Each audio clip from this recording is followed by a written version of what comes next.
I'm overthinking like just putting the detail in this dragon. I changed the body up a lot.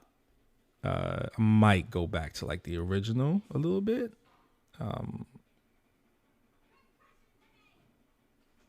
I had a good little conversation with my mom today. I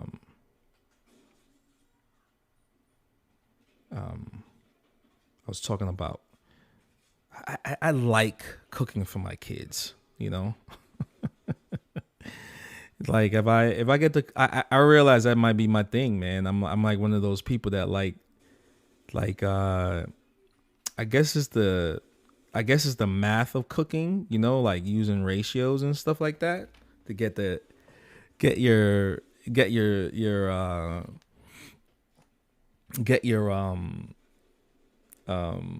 ingredients down just right, You know what I mean? And like even getting your colors down right?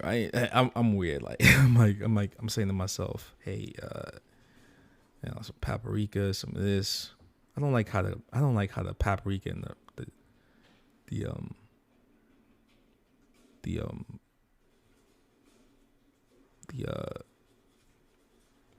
the garlic is mixing. So I start, you know, like I gotta like it's weird. I start doing all this color science in my head while I'm like mixing the spices together, like, you know. Seasoning, I should say, not spices, but the seasonings. Them seasonings, you know, man, use the right seasonings, you know. But yeah, it even happened when I went to go visit my mom. So that's another thing too, you know. Before her husband passed away, I went to go see her in Texas because she just moved out there with him some years back.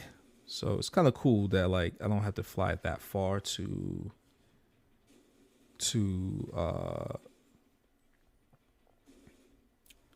New York, where she used to live, where I'm originally from. Before I moved to California, I was living in New York. I'm 5 years old. When I moved here when I was 5 years old.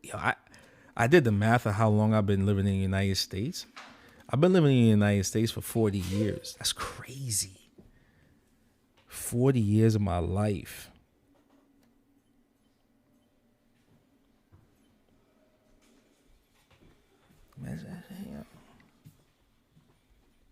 Been living in the United States for 40 years. That's a bid for some people. Can you imagine like you committed a crime in your 20s and they say, yo, you're in jail for 40 years. You don't know what the outside world look like, right? You don't know what the outside world look like. It's just going by.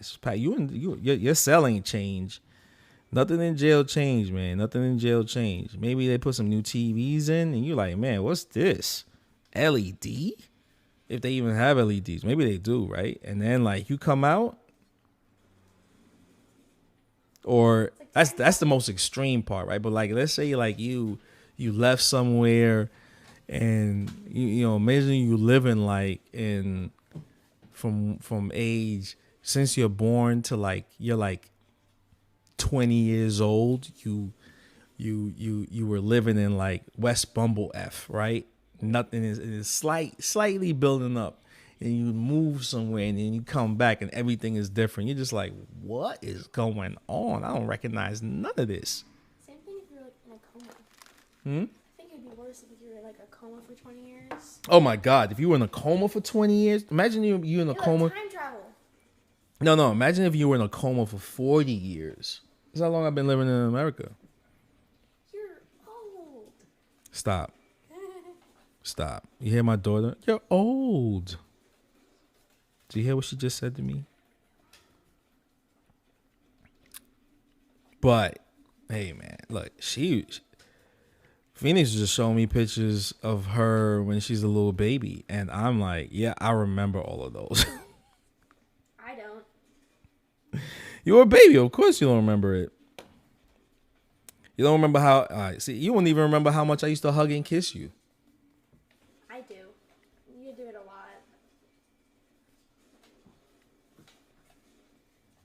lot. I will hug and kiss this my oldest I would hug and kiss my oldest like every day.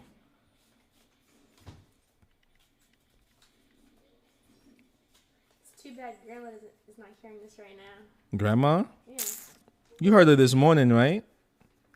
Yeah. Yeah, my mom was getting at me. So I asked my mom a question. Hey, Mom, like, you know, like, Mom. So I was kind of saying earlier, I drifted from the conversation. Mom, like, you know, like, Mom, I had to call you because I had to just tell the kids, man, I love cooking for y'all. Mom, do you like cooking for me? Did you love cooking for me when I was a little kid? Like when I was like, you know, their age and younger? And then she goes, of course. What do you mean? You don't think me love? Wait, you have to, what she said? You have to love doing it. I was like, yeah, I know, Ma, but I'm just saying. Like she said, yeah, but then she started trying to get at me because like, oh, you used to just, you know, I used to cook for you, and then you would go outside and go buy some other food, and then bring it home. I was like, Mom, no, Mom. I'm talking about when I was younger. I didn't have money to go buy food for myself.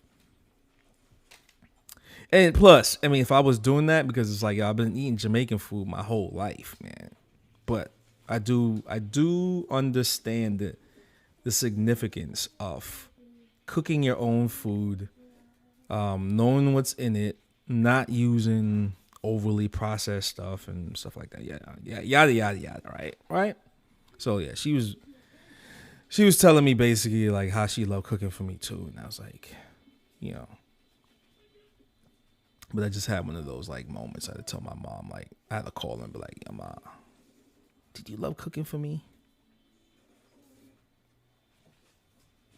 And she got to hear her grandkids in the background.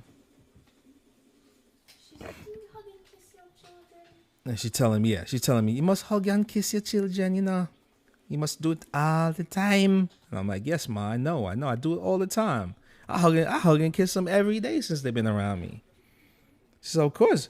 She's like, Then she tried to take credit for it. She's like, I know you're going to do it. That's how I taught you to do it. And I was like, yeah, there we go. See?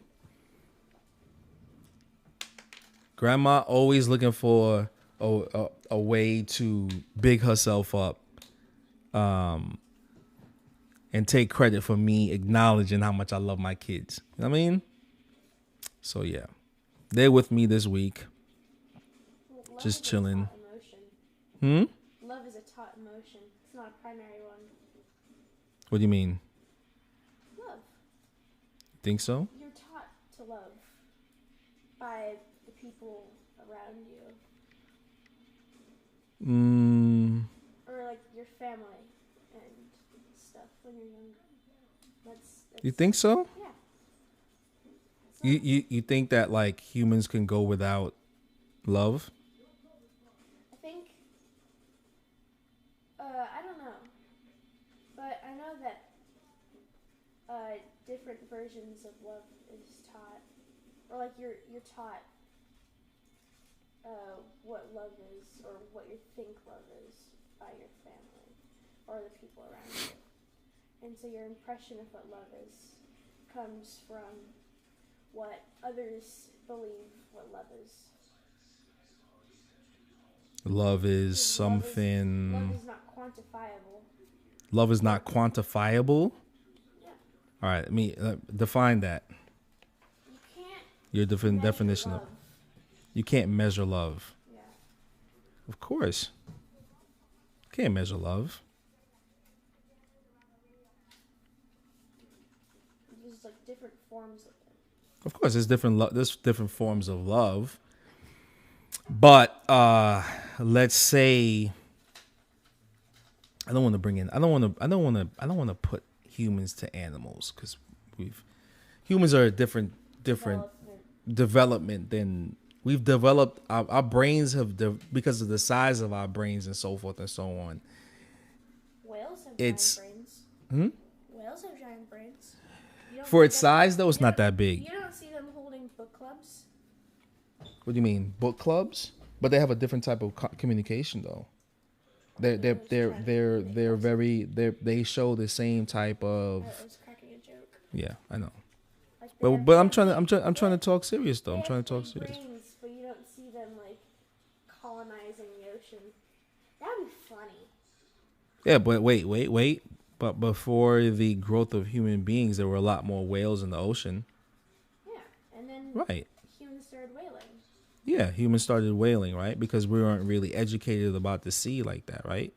Well, no, because We weren't really educated on the ecosystem of the world, right? Just a yes or no. I guess. All right, there we go. So some parts of civilization, like you can do things like whaling or like hunting, but it should be in moderation. And like Native Americans and like I think like indigenous people understood that more. Mm-hmm. Because why? Because I think they had a somewhat understanding, or this is just my thoughts, but I think they had more of an understanding of how to like of what like a balance was in an ecosystem.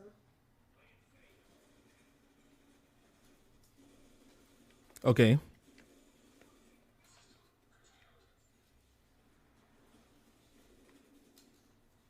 Why did you do that? So why are you not working? There we go. Okay.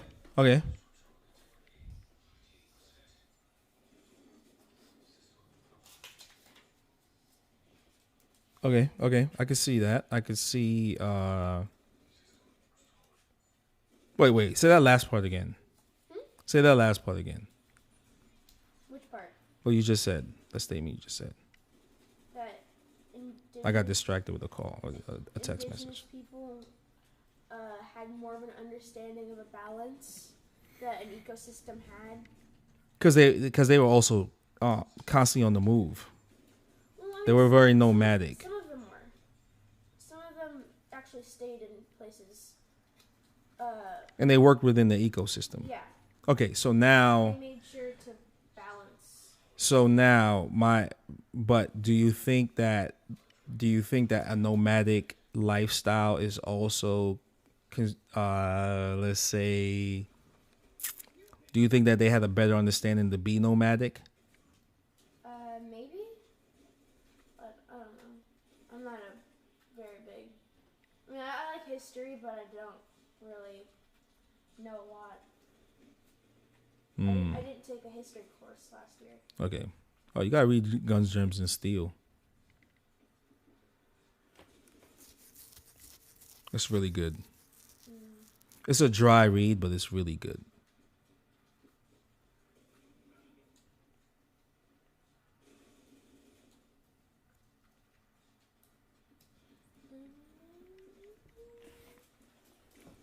It's almost like more of a enlightened.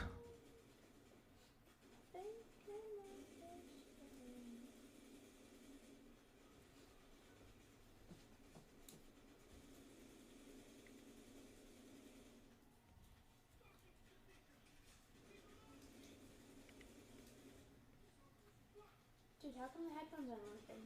I don't know.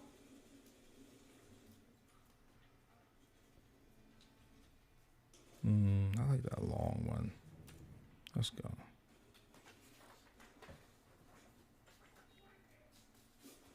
Hey, Dad. Is there like a specific way to connect the headphones? Like, do you need to exit out of the game first? It should be. Oh. You see the bag, the computer bag? Can you pass it to me? Oh, is there like a USB thing? Yeah.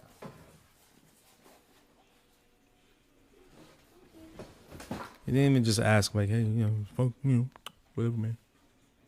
Whatever, Dad.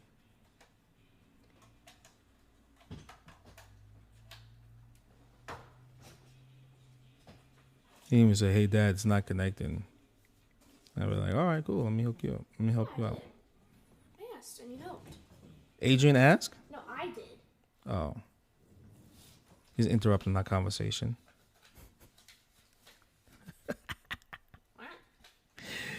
That game is interrupting our conversation. No, I just.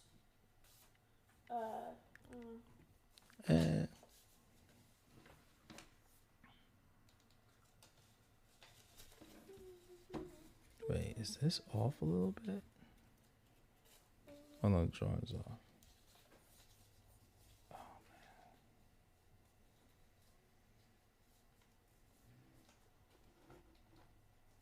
Is this going right now? Okay, it's still going. So why is it freezing on my thing?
This dude's out here golfing. Trump out here golfing, man. What?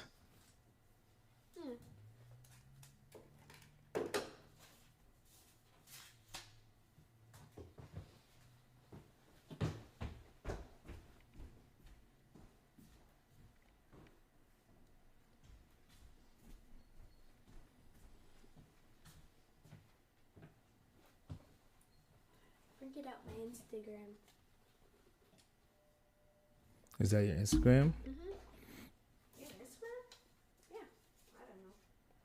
Yeah, I don't exactly tell anybody besides my friends. Do you have the QR code that comes with it? I couldn't, or like, I tried. I could probably try again. Let me see it. Let me see your channel. Let me see your page.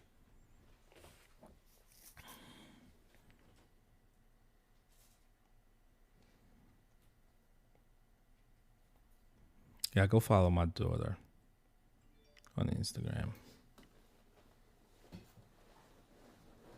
You should, and then underneath it, right? Yeah, there it goes. Yeah, but like, it won't let me take a picture of the QR code. This is, you can save it. You see?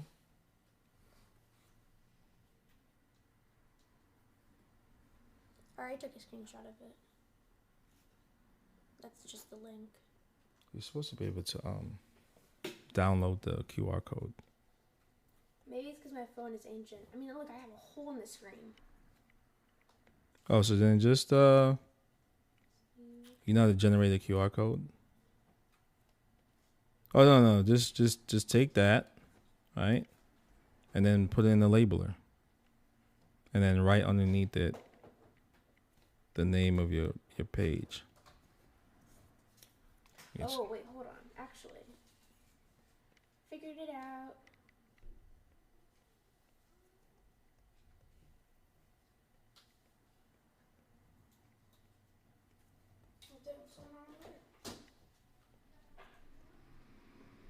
Why are they fighting each other?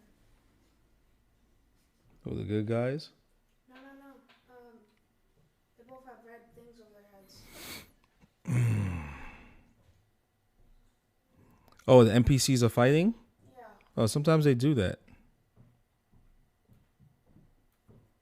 Sometimes they fight over who's gonna like take are they fighting over someone's body? Nah, they were just fighting each other. This guy with the shield and like an axe was like killing these other people. Just killed them both. The game is crazy, man. All right. Many men. Hey, who decided, all right, we're going to use the 50 song for Trump. Who decided that, folks? Yo, wasn't that crazy? They tried to take him out, man. He ruffled somebody's feathers, B.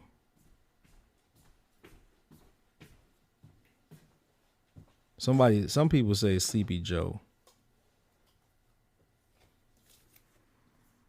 You can make it bigger. You ain't make it bigger? Let me show you how to use I it. already did. This was the original one. All right, I'll show you how to use it. Come on. I know. I know how to make it bigger. Make it bigger.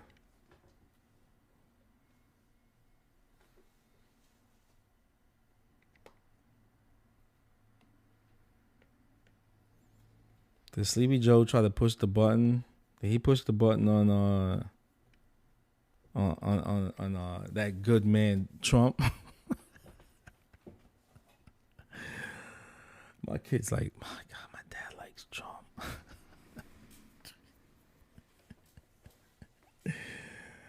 Oh man, this world is bonkers, man. What a time to be alive, yo. Because I could tell my kids all these crazy stories of me growing up, right? And it might just sound crazy to them. It might just sound like man, my dad grew up in some really scary times, right? But for them to see something like this, right? They're going to go back to school now and talk about this. When school starts back up, this is what they're going to be talking about. I forgot to. I accidentally printed out too. Trump got shot. That's what everybody was talking about. Yeah. Everybody's going to talk about that, man. And I'm just going to be like, man, what a time to be alive. Because I can't really remember that time when, where is this? Look, you got to see this. You got too much space right here. Take up that much space. Well, it's just weird. Let me see it. Can I help you out? I'll show you how to do it. Like, do you want me to put the text lower? No, let me show Like you. right there?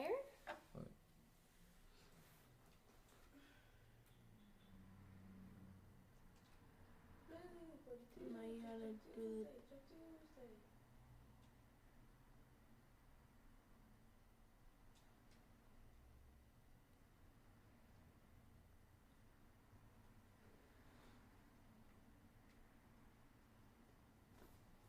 There you go. You're welcome.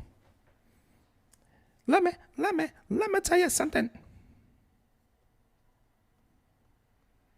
That works, right? What do you think? Yeah.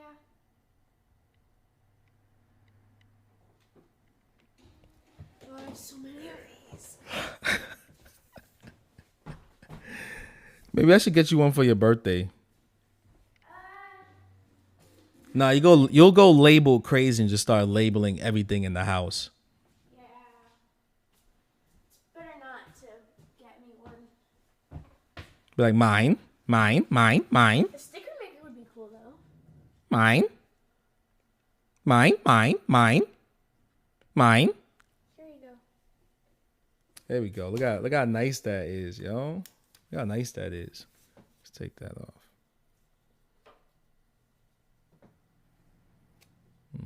Let's take this one off.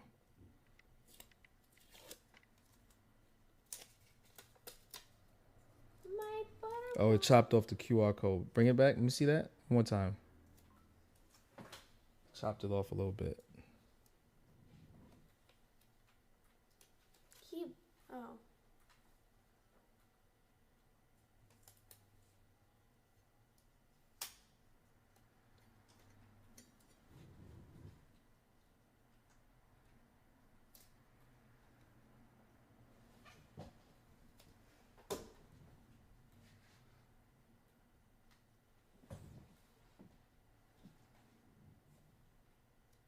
They didn't chop off any of the QR code, Dad. Mm-hmm. Oh. Up top.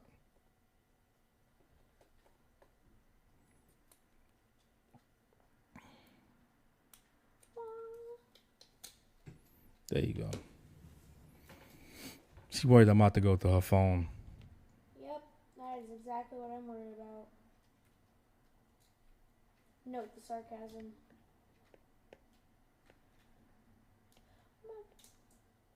Oh, Dad.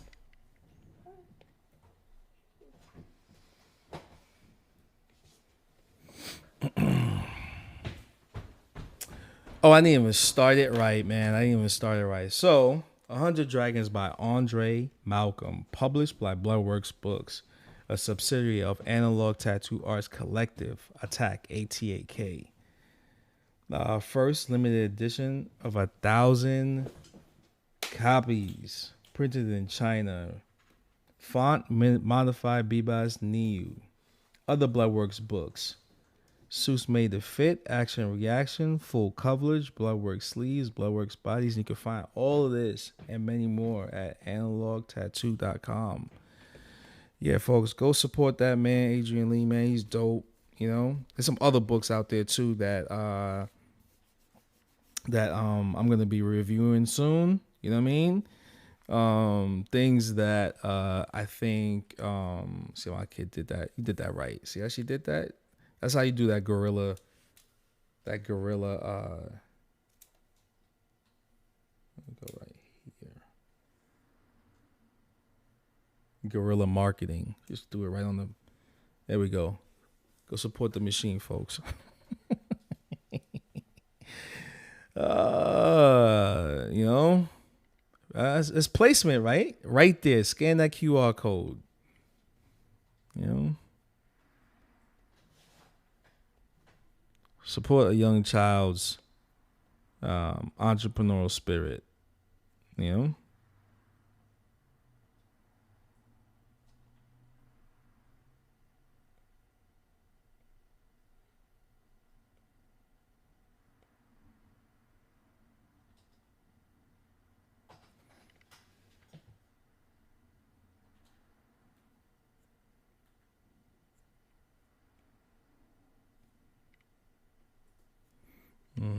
Okay, and what was it?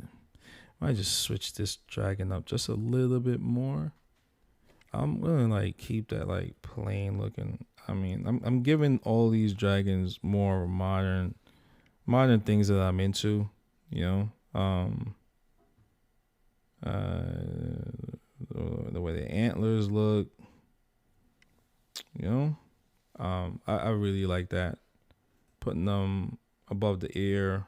I mean, above the eye socket, you know, more towards the front of the head. That's what that's my little thing. I see so many deer out here in Northern California, right? Oh man, you wouldn't believe it. When I was dropping off Mia like some weeks back, there was a deer that just got hit. It was still moving. Dad, like I couldn't believe it. Gruesome. I didn't do it. What did I do?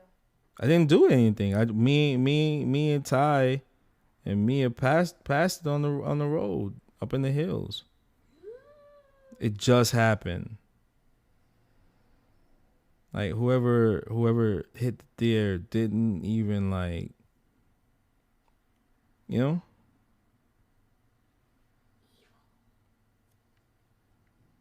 Like Bambi's mom's was just. Oh my gosh. You ever seen Bambi? Yes. You saw Bambi? When? What do you mean when? It's a movie. I know. Isn't there something like there's something about Bambi? I'm pretty sure. What was it? I don't know. Mm. I don't even know what you're talking about. We jumped out a window. Whoa! What? Hold up. Wait a minute.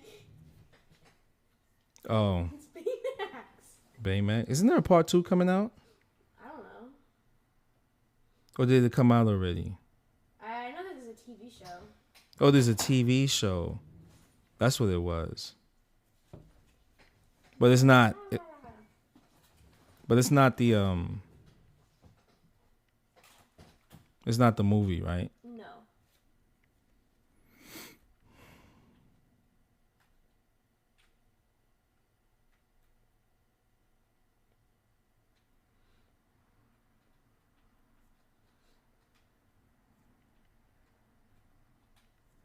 Okay,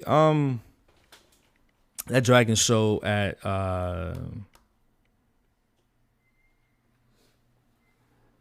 the dragon show at Seven Sun was dope the other day.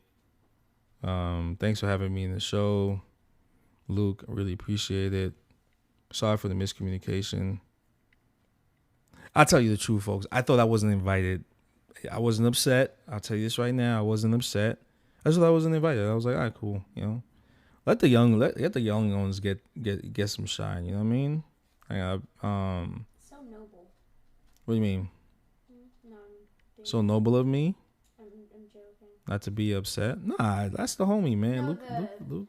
The Wait till you meet Luke. He's a really cool dude. no, the letting the younger ones get the Get some shine. yeah.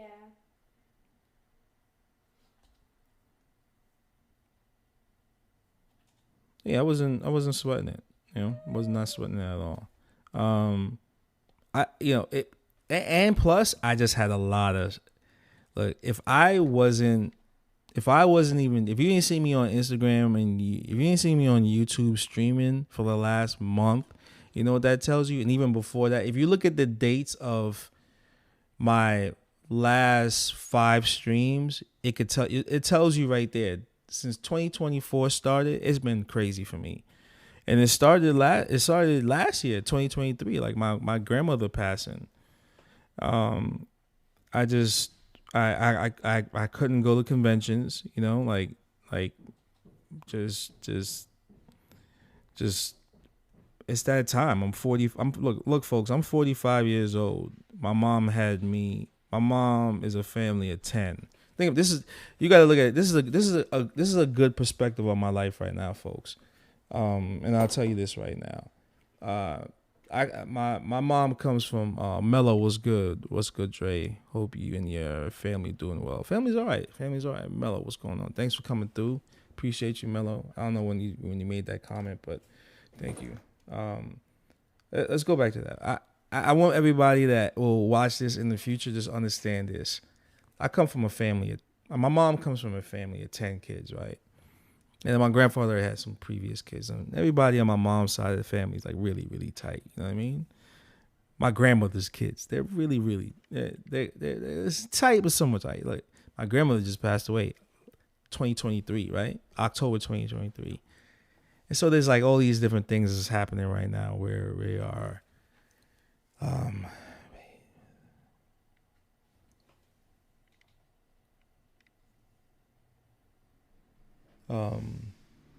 We are, sorry about that. It's like shifting around, you know? And then,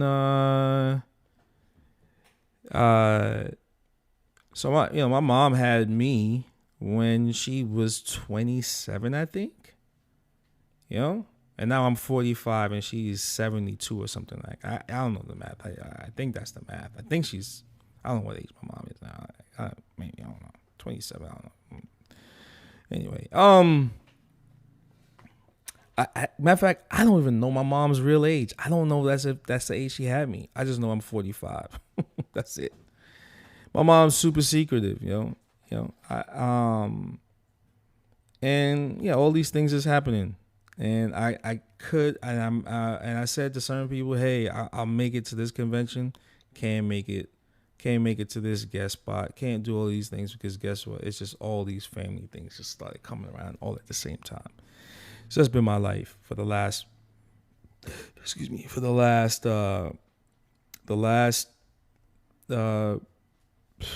I don't know, man, like 8 months, 9 months, you know, 9 months.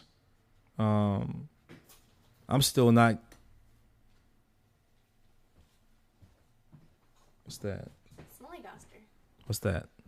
Did you read the thing? No, bring it back. I was trying to. No, you can find it. I'll read it to you. Snollygoster. Someone, especially a politician, who acts for personal gain instead of consistent, respectable principles. I didn't even know that was a word. Me neither. And then someone in the comment section wrote, the Trumps are a family of snollygosters and fabulists. And then someone else wrote, I think that's every politician ever at this point. Yeah, pretty much. Anyway. Yeah, so that's been my life, man. I've just been running around buck wild, trying to get everything right, you know? Trying to get everything moving. And it's just kind of bounce back a little bit, and then things move, and then it pops out. And then also, I'm working on getting the grays back into production, right? And that's a big thing that I want to have ready at least by like next year running, if I could get it running before that, if I could start some pre-orders, and then the money from that to get the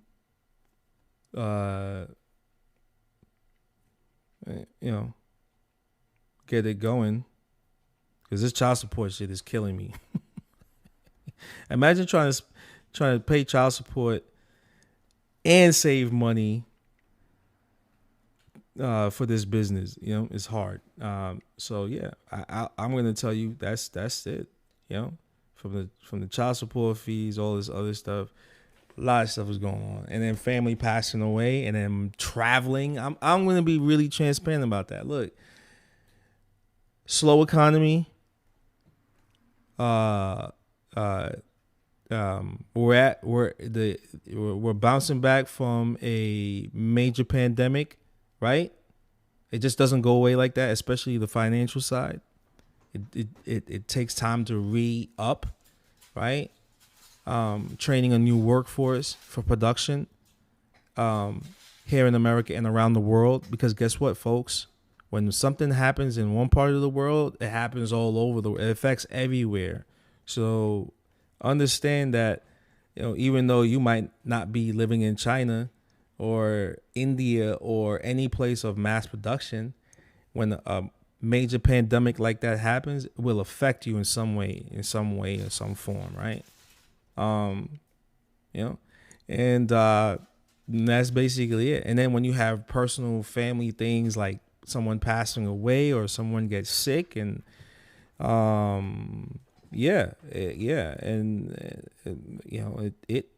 will put you in a place of like uncertainty, right? But I think if you have a plan and you want things to go the way you want it to go, just understand that there's major hiccups, and so if you are a client of mine that wants to get tattooed, understand I'm here, and I'll tattoo. It's not a problem. I haven't stopped tattooing. I just been taking care of family issues, or family business, or family situations. Yeah. I don't come from money. Sorry, you know what I mean?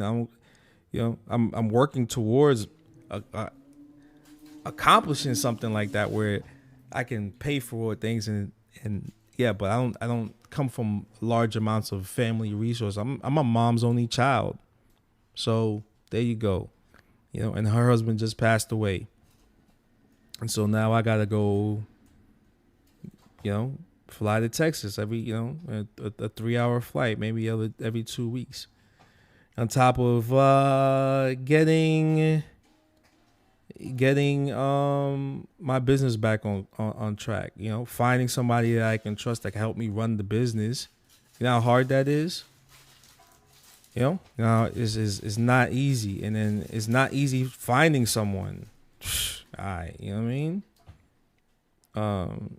Trying to keep my head on the and be and then they trust you. They trust you that they know that you have a lot on your plate, but they know that what you want to do, and hey, and that's another thing too. And then have kids. There you go. Making sure your kids is right. You got to be right in the head, right? And so that's another thing. Yeah, I'm unloading all this personal stuff, but guess what? Hey, I'm not a machine. You know what I mean? I'm not a machine, but I'm not lazy. I ain't waiting around for handouts. And I like to work, I like to work.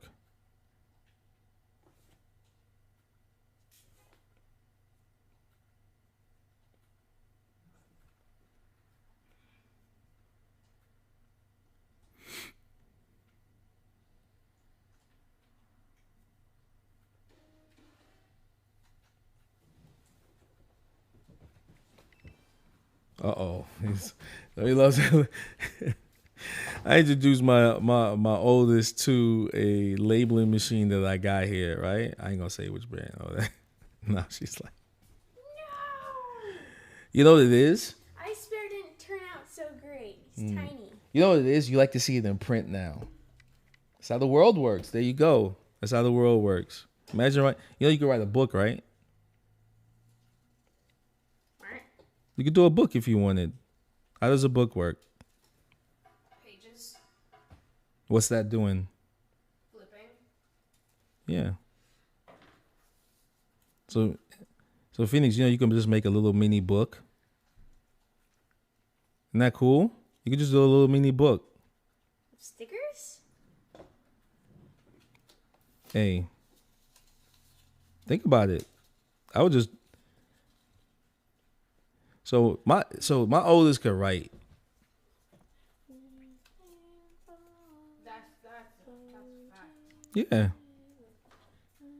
Got good stories. I read one of her little short stories. I was like, it's dope. You should just make a little book right now.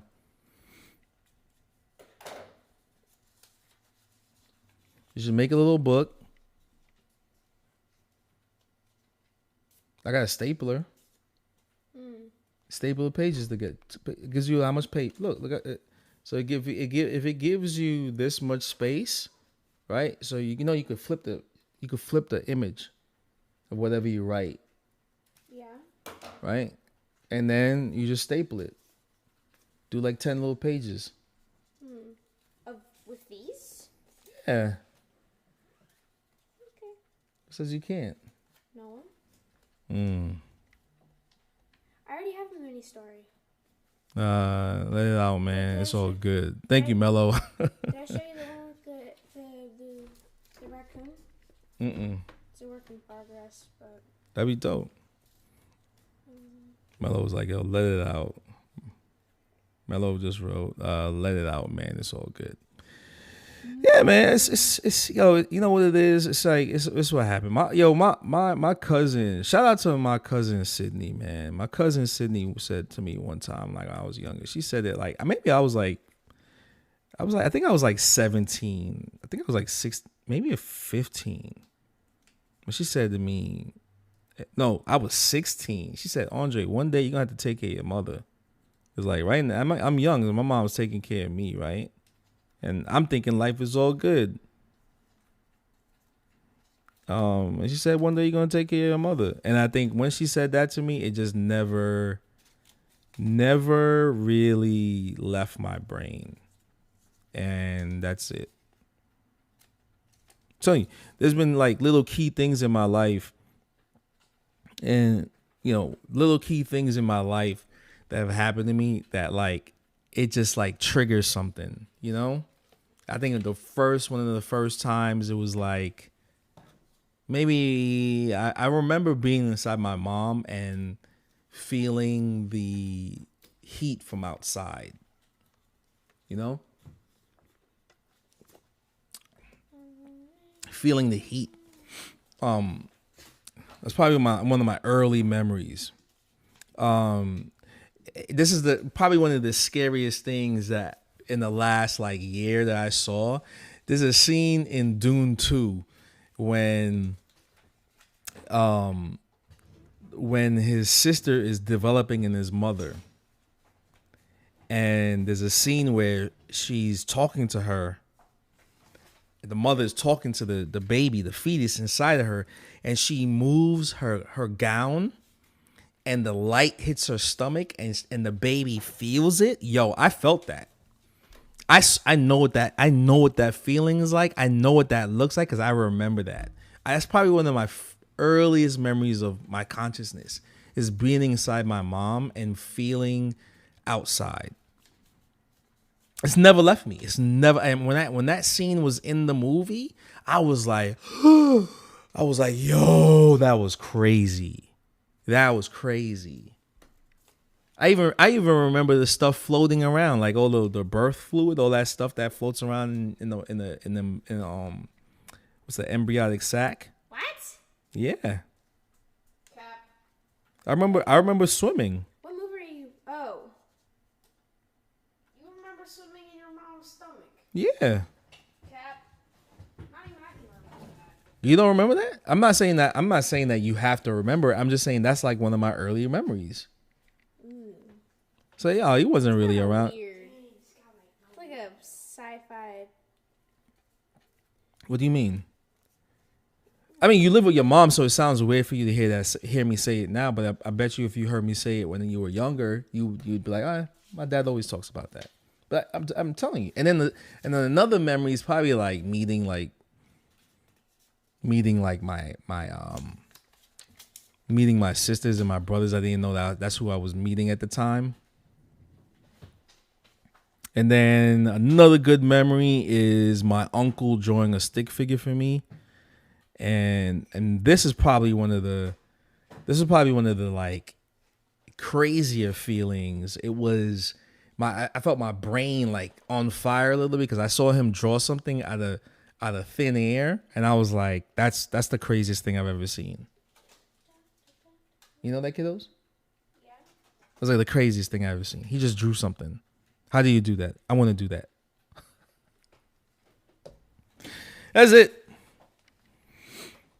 So.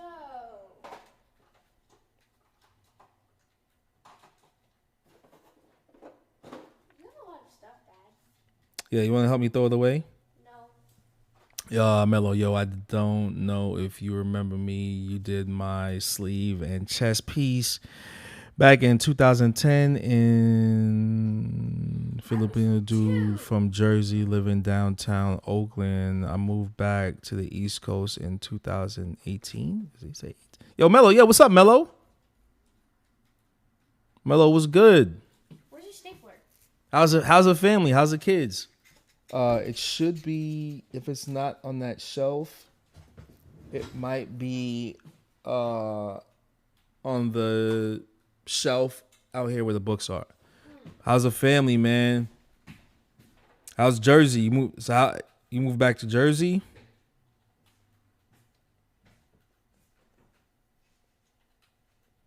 Yeah, I knew you moved back to Jersey, Mello. Mello's like one of my OG clients from out here, man. Thank you for trusting me back then. One memory I had was, Mello also says, one memory I had was we met up and for a run around Lake Merritt, and you had glove feet shoes on. Yeah, I remember that. Yeah, we should have kept doing them runs, man. I got me a new pair, man. I went on a little excursion last week with the family. That's when I found out my mom's husband passed away. She called me. She texted me first. And I was like, he went to sleep. Man, my mom did some biblical text. I still rock them. I still rock them toe shoes, man. I love them.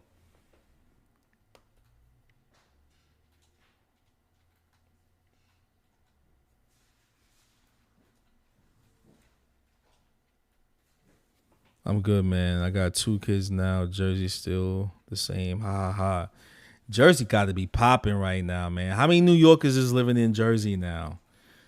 I be watching the Joe Budden podcast, and he be talking about how like downtown Jersey on that waterfront is crazy. I know a few dudes from the Bronx that live in Jersey now. I'm like, oh snap. But there's a part of Jersey and the Bronx that's like super close. Like when you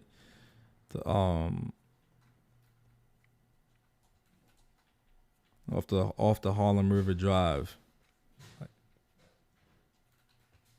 Like Jersey's like right there. You could if you had a really good arm, you could throw a football from the Bronx to Jersey.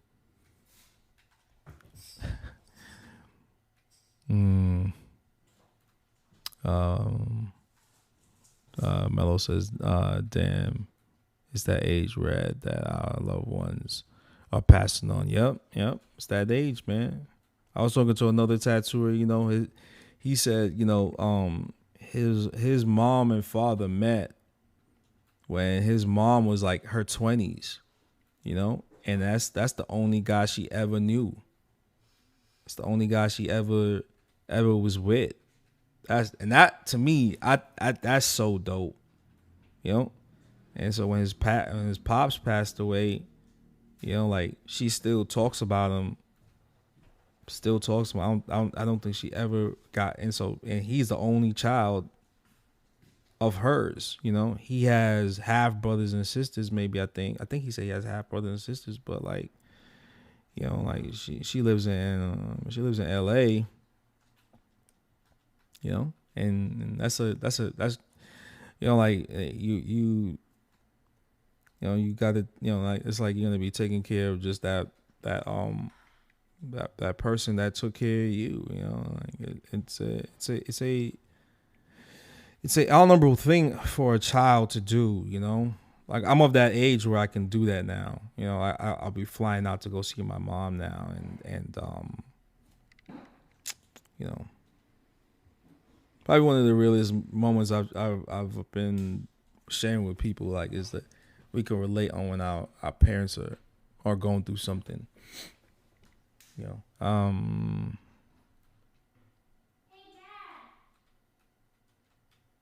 yeah, I bought a house in Bergen County. We close to the bridge. Is that Bergen County where it's closer to the Bronx? Where's Bergen? Wait, let me look that up right now. Bergen County, Jersey.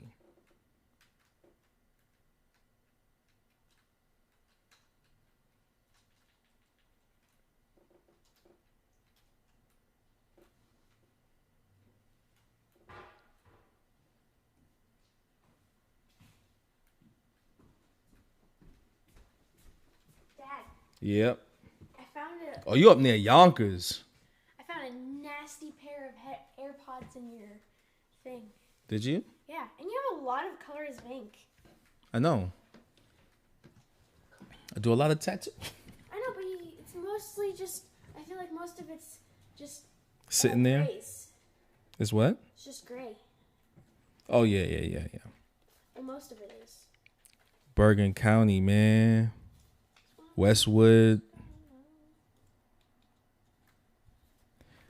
I just remember hearing those. I just remember hearing those names back in the day, in like commercials, maybe movies, or maybe commercials. Bergen County. I want to buy a house so bad, yo.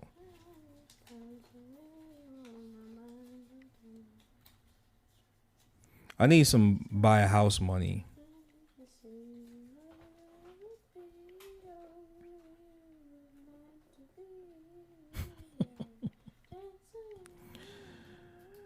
I can't save up to buy a house until my kids are of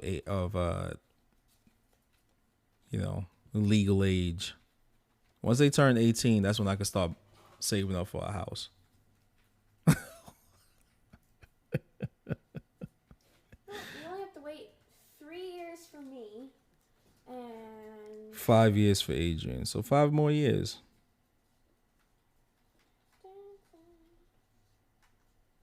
I'll be 50.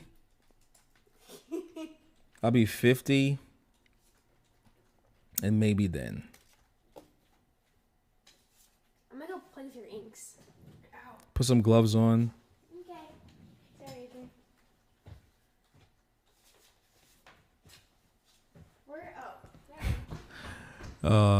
We close to the bridge. Oh, you're close to the bridge going to the Bronx? How big is Bergen County? What's that? River Edge? Inglewood? Dad, you should get smaller. Oh yeah. Oh, Fort Lee. Okay, yeah. That's what I'm talking. The Hudson River right there, B. Yeah, man. Hey, yo, Mello, I was just in New York, right? When I was just in New York, I'm driving back to the Bronx, right? And I missed my turn, and I was about to go into Jersey, and I was like, wait. I know there's a turn right there. That's my last turn, because if I miss this turn, I'm going right to Jersey. I I got scared, yo. Driving at night, oh man, yo, everything is so different, B. Yo, Mello, everything is wild different. What's up? You should get smaller gloves. Okay, I got more gloves. Small? Small. We got some small ones. You gonna be working here? Yeah. Okay. I'll work. I'll get you some small gloves. Thank you. Okay. Yo, man, I was like, yo, I can't miss this turn.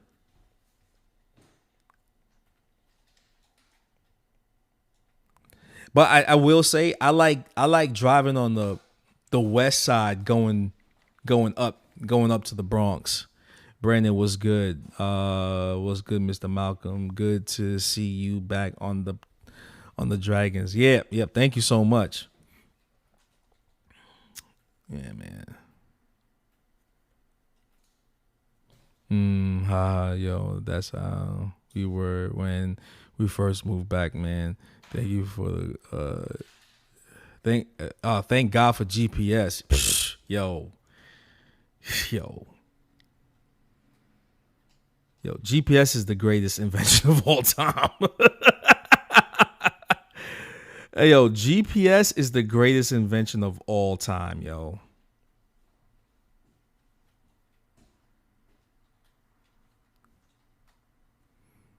Yo, you know what messed me up though? As I'm driving out there,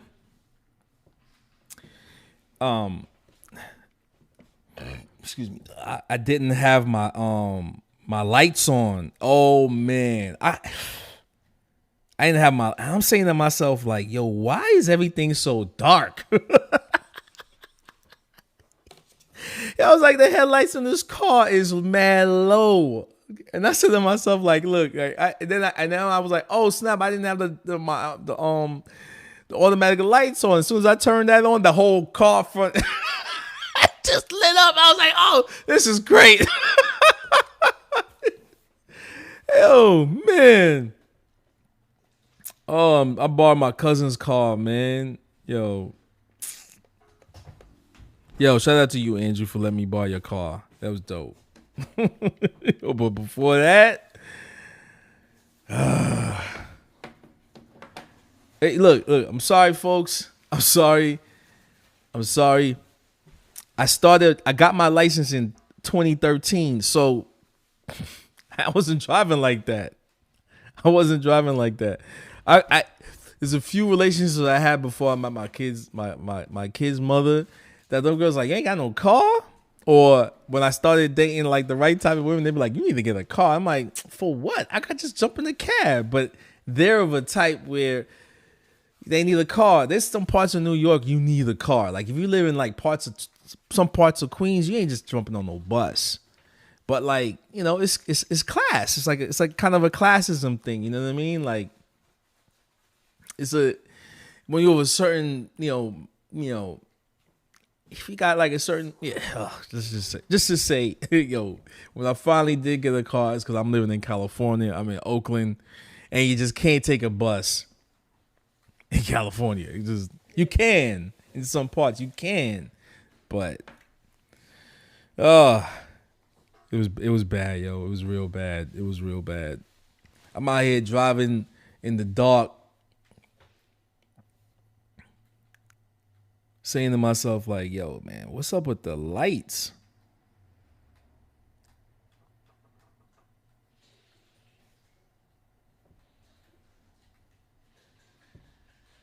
I was like the kid from I'm like that scene from Fifth Element. I sees lights. Let there be lights. And when the light popped on, I was like, oh yes, there we go.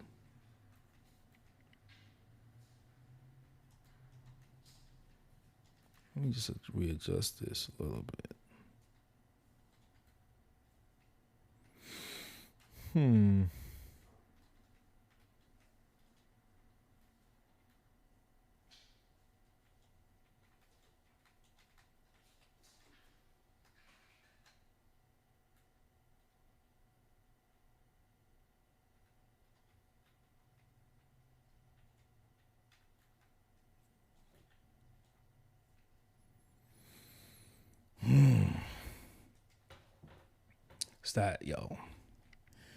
It's that New York driving, B.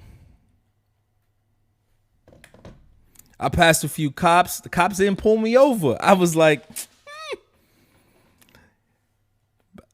because I know I've heard people getting pulled over if they ain't got no lights on, you know. So I was like, man, that's the last thing.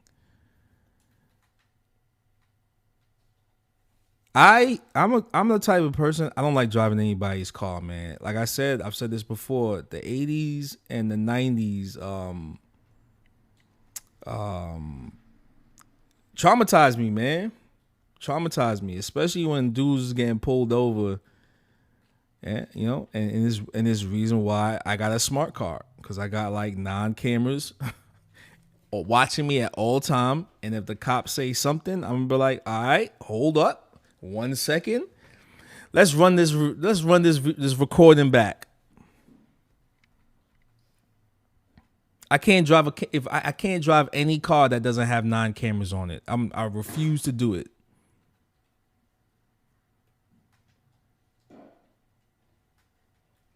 Because now it's from it's for my safety. I got a lot of family responsibilities. Me and my wife had to adjust to how the people. This is what Miller was saying, folks. Brandon says, "Hey, I saw some of your old graffiti pieces you posted recently. What did you use to write?" I used to write a bunch of different things, but then it was like Dre, House, and Cow. I like Cow. KOW or COW? Man, KOW.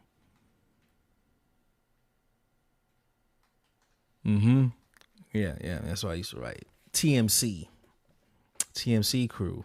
Mello says, me and my wife had to adjust to how the people was back here. We over here saying hi and hold on, shit. What? Wait, I can't. This app. YouTube gotta adjust the comments, man. It's not popping up.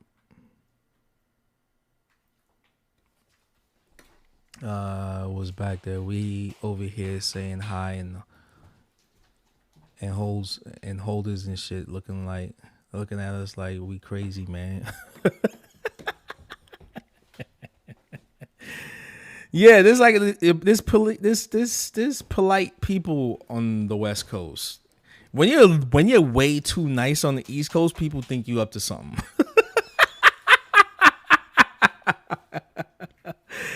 You know what I'm saying? Like if you're way too nice, people think you up to something. I'm telling you, man. It's a thing. Maybe this that work. Bring the belly out a little bit more. Scratch that. I'll just readjust all that.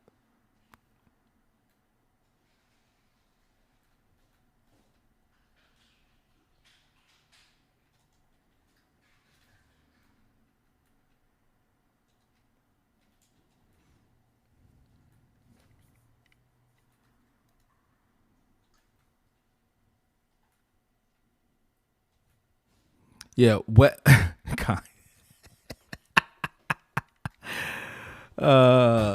Who's that?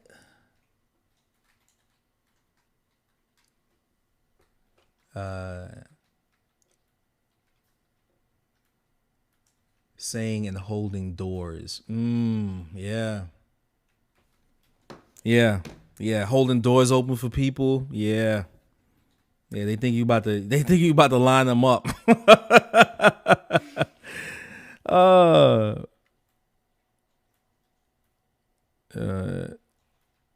West Coast. What's that? Luz Gueda said, West Coast is nice, East is kind. Yeah, I can say that. East is like kinda kind. I don't know.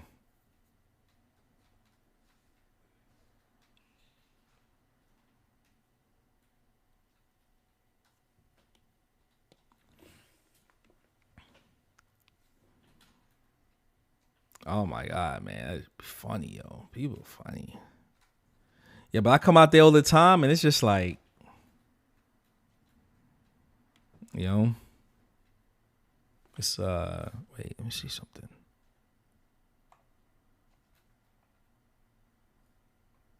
See, I knew it was off a little bit. Okay. I'll have to look. All right. People said they like to see the hand movement, so there you go.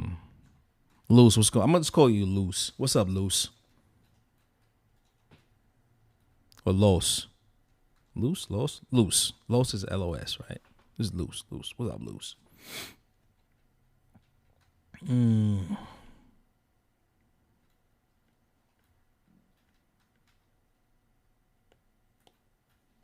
Pardon me, I'm dyslexic. Slightly dyslexic. I don't got my glasses on. You know what? Let's just say I ain't got my glasses on. You have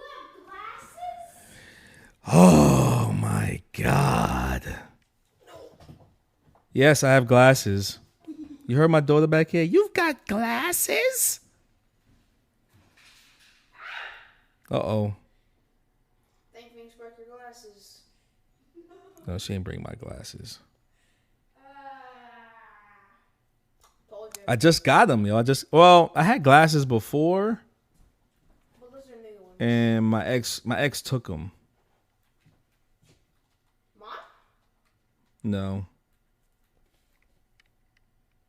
Dad? Hmm? Do you have like Clorox like wipes? What happened? Nothing. What you spilled? She dropped Maybe the a glasses. little bit of ink Where? on the floor. Oh my God. Knew it. Hold on one second, folks. Ooh, I'll break this cleaner. Alright, never mind. I got this. There's cleaners right here. Look. Oi. What? There's a cleaner right here. Look. Move those bags out the way. We got those cleaners. That stuff takes up ink. Oh my God, look at your hand. It got blue on it. Dad. Yeah. Is that from the ink? Yeah, but it's non-toxic. I know, no. But where's the gloves? Why didn't you put gloves on? They're too big. Just no. You know, it's hard to get that stuff off. Here. Put some gloves on. Just close out there. Hit it with alcohol first. This? Right? No. Alcohol is right there, right above where your elbow is. Yeah, there you go. Okay. And then use that spray, but then put some gloves on first before you start using all that spray and stuff. My kid's over here spilling ink, yo. We gotta get up the next time you're here. Yeah, man, I want some ink too. All right, let's do it, bro. Mello, what's good, man? You got my number, Mello? You still got my. I think you still got my number, bro. I follow you on Instagram. I still follow you on Instagram.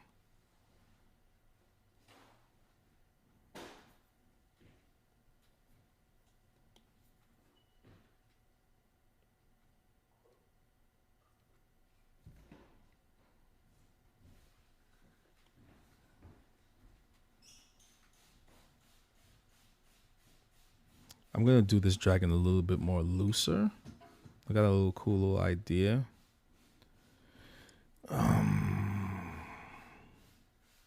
Oh, you spilled a lot. No, that means a lot. That no, I know the no's for my children. That's a lot.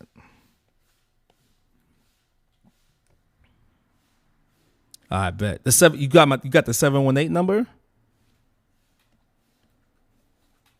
Just want to make sure if you got the right one. I think I got your number on my phone. 1 second, folks.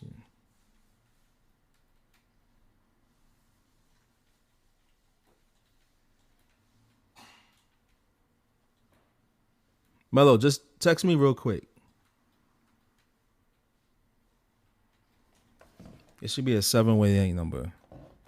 Yeah, text that one if you got my personal.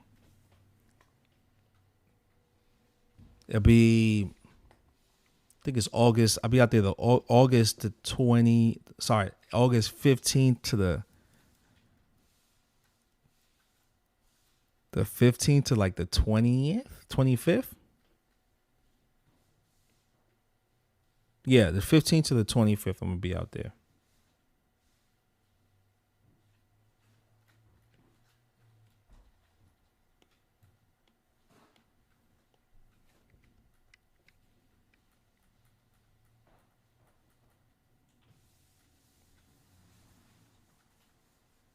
Oh no. I'll probably be earlier because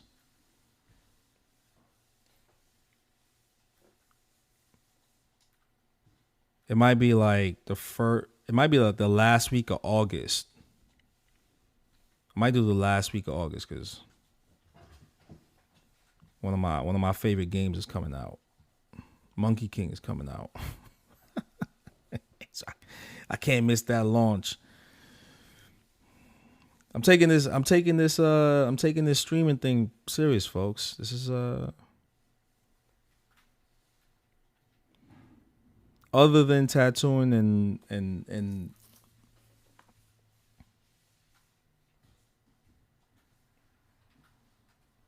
other than tattooing and running the ink business, I'm gonna be I'm gonna be streaming a lot.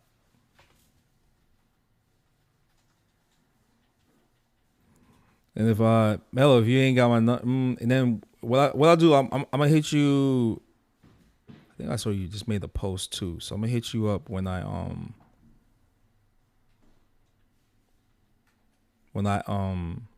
get off this stream. Matter of fact, I'm gonna hit you up right now.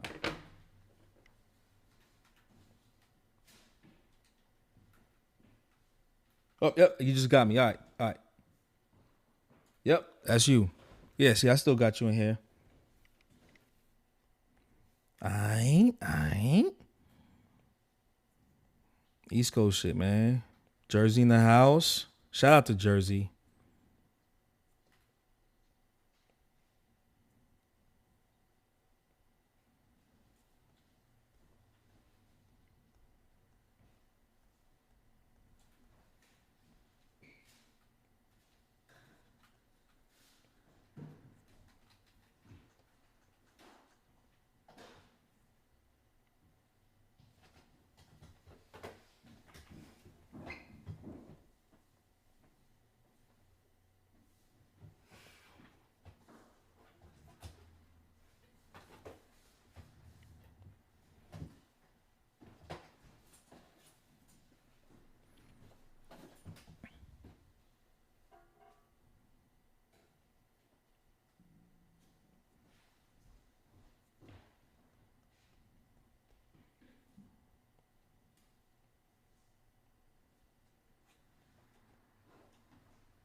I will say, man, like family stuff really can. I see those. I see what they mean by like when you're tattooing, you gotta have a clear head, you know, because it can mess with your work, you know. So I give my advice to like younger tattooers, man, like, you know, it's okay, you know, but just still push through it. Try to do your best, you know. Be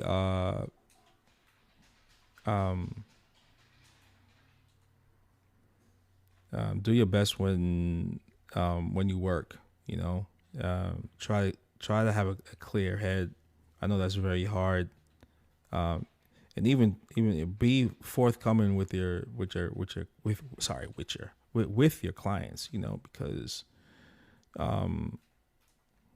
yeah, I know you might be stressed. It could be stressed about money and stuff like that, but like have a good support system, you know. Have a very good support system that that you can rely on, you know. Sometimes it's hard to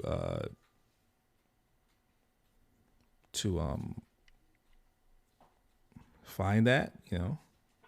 It's easy for me to say. Some people just don't have it, but hey, you know, like if you could find a good support system, you know,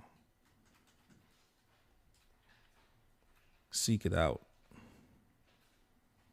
Try to seek it out, you know.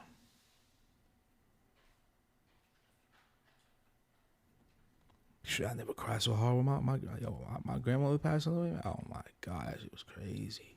I was bawling. You ask anybody in my family, yeah, Dre was bawling. I was like, fuck. I never cried in front of my family members like that before. It was wild, yo.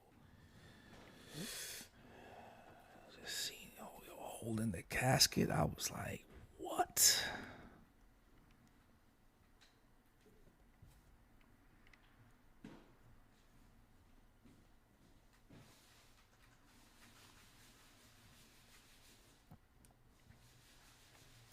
I got an idea, yo. I got an idea for this thing. Oh yeah, Dad. How did the dragon go from Dragon Ball Z? Oh, that one? I'm gonna do that one tomorrow. Okay. The continuation, the conclusion to that. I was gonna do it like old school Dragon Ball Z episodes and just like drag it out for like 3 hours and just hardly do anything. And them old school Dragon Ball episodes, oh my God, that used to be on Toonami. I was like, I ain't watching this no more. It'll be like a whole episode of just talking. Just talking. You're like, yo, come on, man, do something.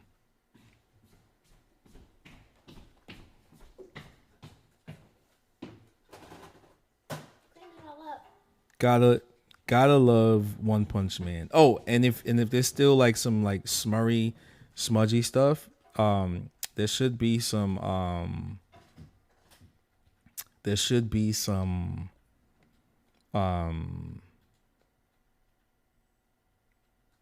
what am I trying to say?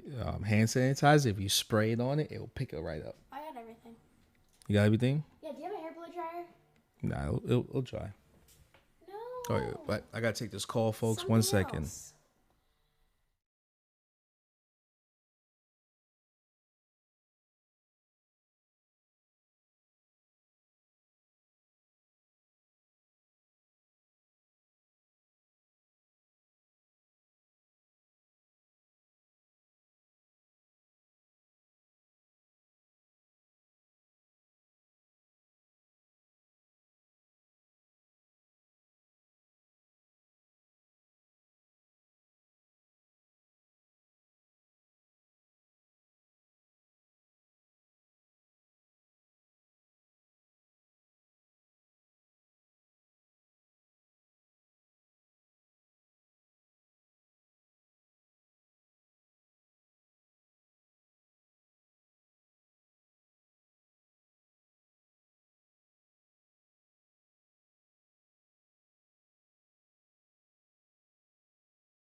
Sorry about that, folks. I was in a business meeting, and it was just, had to give them my undivided attention. But you saw me doing this in brush form. I think this is this first brush dragon in this book. A little bit more busy than usual, but I just did this like very loose brush. I kind of like it. I love to tattoo this thing too. I'll probably just line this. You know how I would line this? I would line this with I would do this with like an 11 mag. I would do this whole thing with 11 mag. Brush the whole thing in. Straight up and down, brush this whole thing in,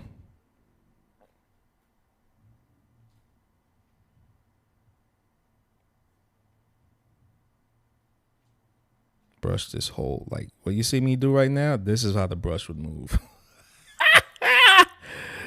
Oh my God, you'd be like, yo, what are you doing to my skin? I'm like, I'm brushing it in, baby.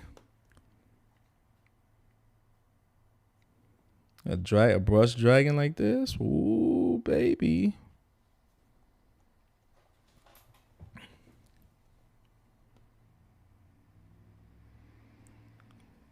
Would it hurt? It probably feel like how dry. It's probably the feeling of It's probably the feeling of when you hear Godzilla screaming and shit. You'd be like, oh my God. All right, one second, folks. One second. Another call. God, like.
Sorry about that, folks. Sorry. That was a little meeting right there. Damn, I did I'm about to hit the 3 hour mark. Half an hour. All right. Yeah. So remember I was saying about, business, with the grades and stuff. Never ends, man. Shout out to the people that want to work with me. Shout out to the people that believe in me, Shout out to y'all, man, because it's hard, man. It's really hard to have someone believe in your product, in you, I'm grateful for all the artists that supported me in buying it. I really appreciate y'all, and it's gonna be back out. Just spread the word if you're watching this and you're a tattooer and you bought the Grays in the past and you're like, yo, where's up with Dre and them Grays, man? Thank you to all the day ones. Thank you to my day ones on that, from jump that bought it. It's gonna be dope. The new formula is even better. It's gonna be a little bit darker, but it's for a reason. It's for a reason, Even better, man. It's ink. There you go.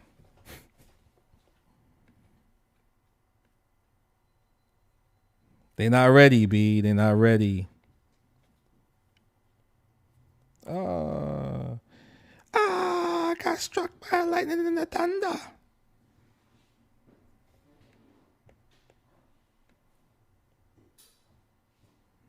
You don't know. This is gonna be epic, yo. Epic for the tatters out there, yo.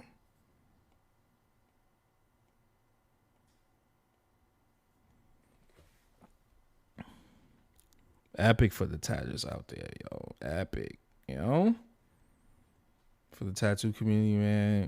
I'm doing this for y'all, man. I'm doing this for us, B. I'm doing it for the tatters, bro. What hurts that?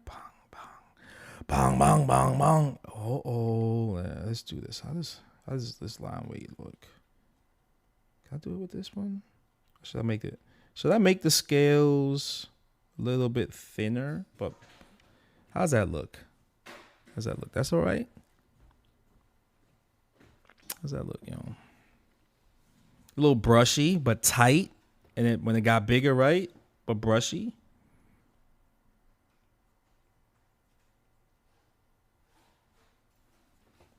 That's a little too chunky. All right. Hey. Yeah, go ahead. Oh, you want some money? No, I have my card. You got your own money? Can you get me a snack? Maybe, if my card works. Can I take yours just in case mine doesn't work? You still have it. Huh? I know. Who? Do you have the card?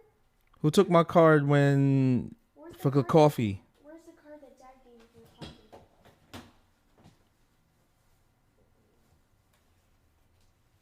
It was in my pocket. I forgot. You want a snack too? Huh? You want a snack too? Yeah. Go with your sister.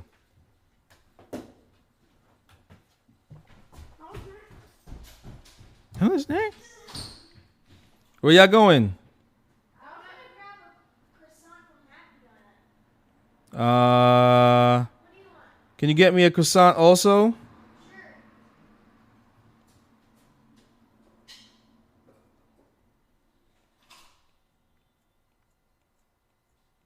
These kids grow up so fast, yo. Like, I'm at the point now where I'm just kind of like, yeah, go outside.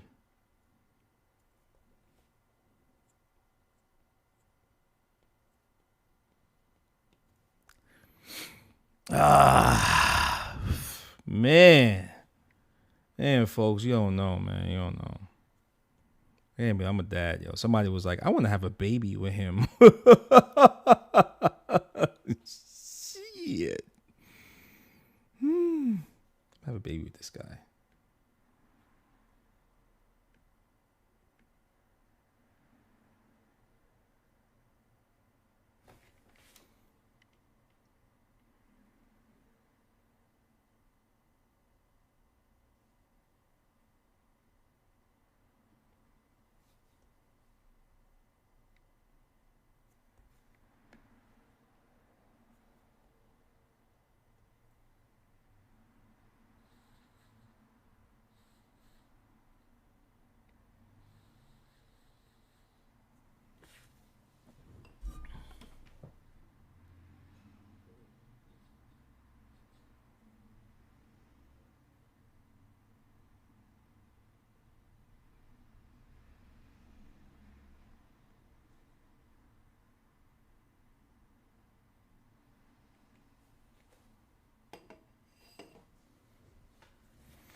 Yeah, I'm like, what's that sound? This is my son's games going on.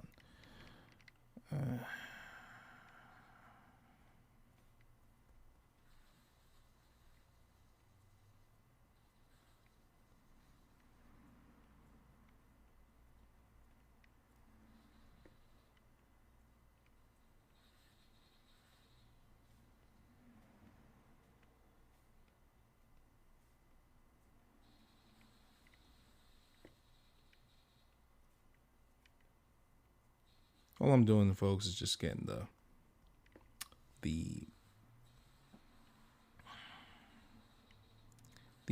movement of the scales down over the body. Yeah, you don't want to like this. This might be a little bit more tedious for some. Before I used to just go straight up, straight on the scale, just straight up. But I've noticed like what something happens. I'm looking at this. There's a little bit more volume in the scales when I do it this way. I don't know why. I don't. When I don't do it, I find like the scales have more of a flat look on their body, right? And that wouldn't happen on a real dragon. Even though this is a 2D drawing, right? Even though this is a 2D drawing, I find that like it just transfers better on the body. You know.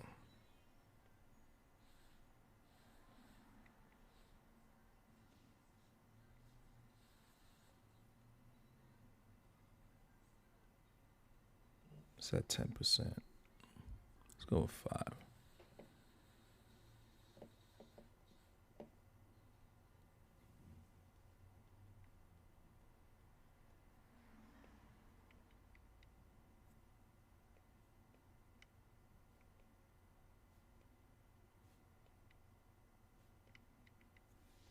Yeah.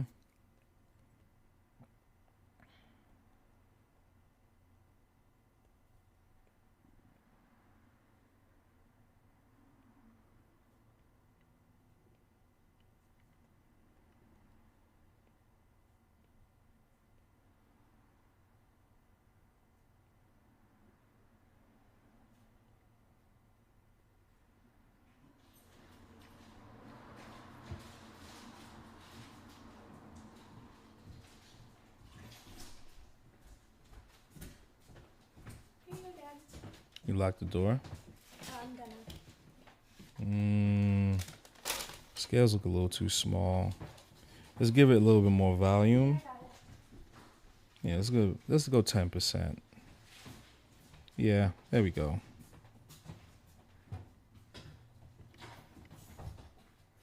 And what we're gonna do is not stop.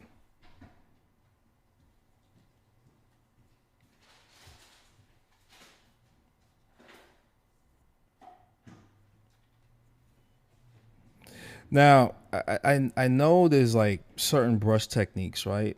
I know there's brush technique manipulation to give your dragon a certain movement, right? But I'm not doing that. I'm just gonna go with what's being given to me right now and just like let's just go, you know? Rawness. I know I'm making mistakes. Not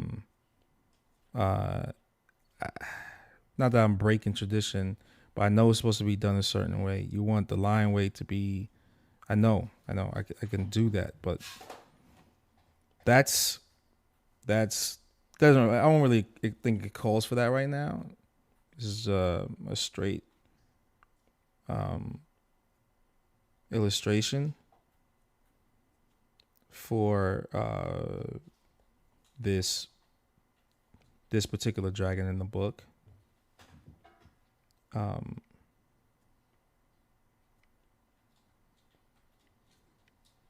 Now, as you see what I was doing before, it's just straight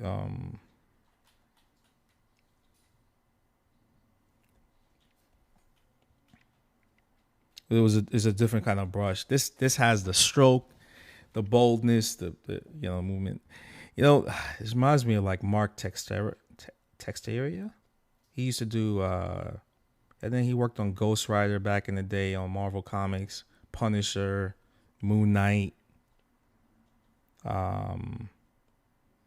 He did a couple of issues of Wolverine, I think. I know he did Wolverine. Texteria. Man, that dude is sick. I wonder if that guy's gonna come out with his own comic book.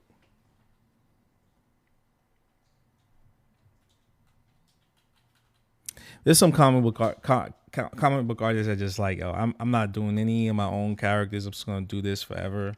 They even make some characters for Marvel and DC, and like, they didn't really think anything of it, and this character just blows up. Can you imagine, like, like you make one character, right, and it becomes this like ridiculous IP. Hey man, all right, we're gonna do this. We're gonna. Who are these? Like, Stan Lee's dope, man. Shout out to Stan Lee, man. But like, like I you can ask my kids, man. Like, I cried when he died. I cried. I think I cried for like 2 days, man. I think I cried for 2 days because this guy like single-handedly like helped mold my mind in the sense of creativity, right? I understand, like he made Spider-Man. You did cry for 2 days. I did, right? Mm-hmm. He created Spider-Man with Steve Ditko, right? But he created Spider-Man. Like he drew this, he didn't draw him, but there's this character named Spider-Man.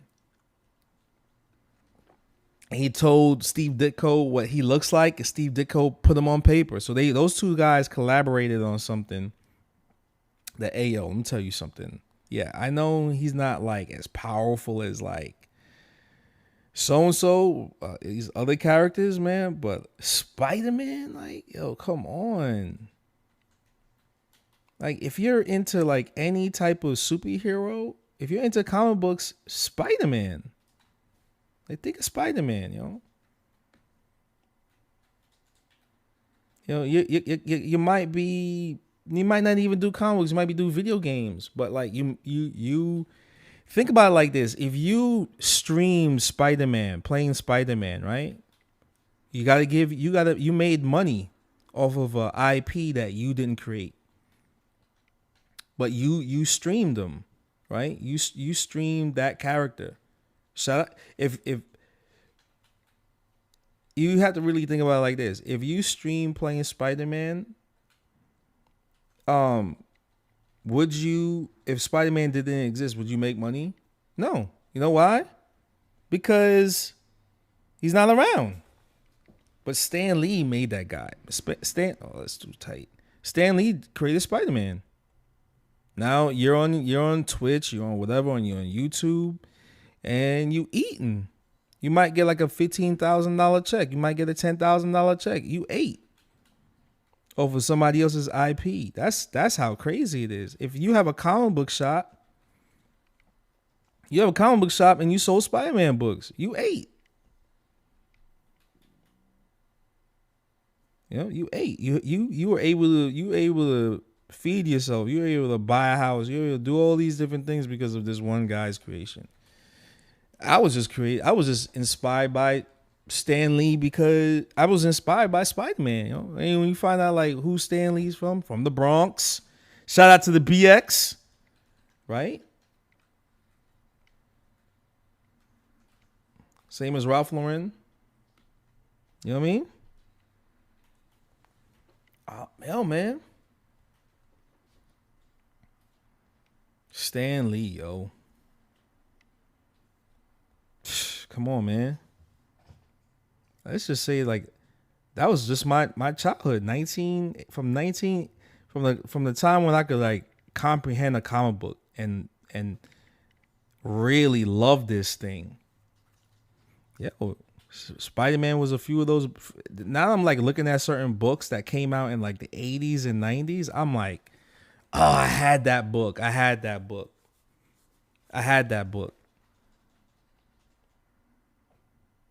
You know, the credit card companies, you know what I mean? The banks know that I love comic books, you know? You know, there's some, yeah, if you know how to collect data and you're making money off of my data, shout out to Stan Lee, because guess what? I love comic books, you know? So you eating indirectly off of Stan Lee. So many connecting webs. And even the way I think about certain things, you know, it's because of Stan Lee and certain Marvel creators, man. It's just like, you know, I cared more about science because of comic books. Why do I care about science? Why do I care about like, oh, because of the sun? Well, why? Oh, there's a character named Sunspot. He was part of the X-Men. Oh, Jack Kirby and Stan Lee made the X-Men.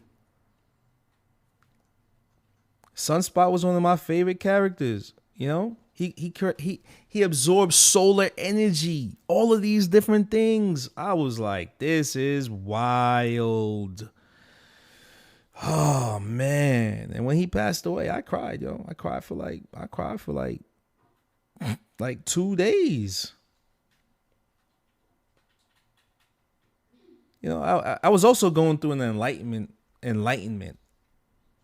You know, I was going through an enlightened stage of my life, you know?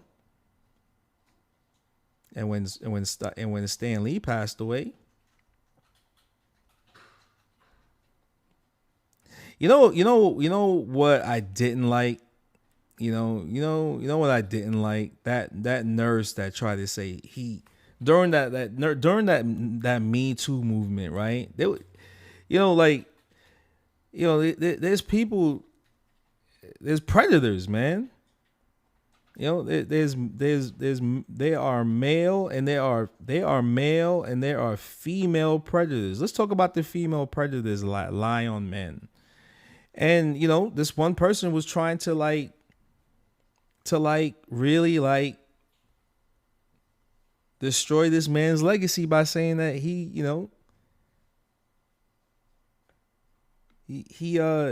did something to her. I was like, wow. They try to go after Stan Lee. Bugged out to me, man. Bugged out.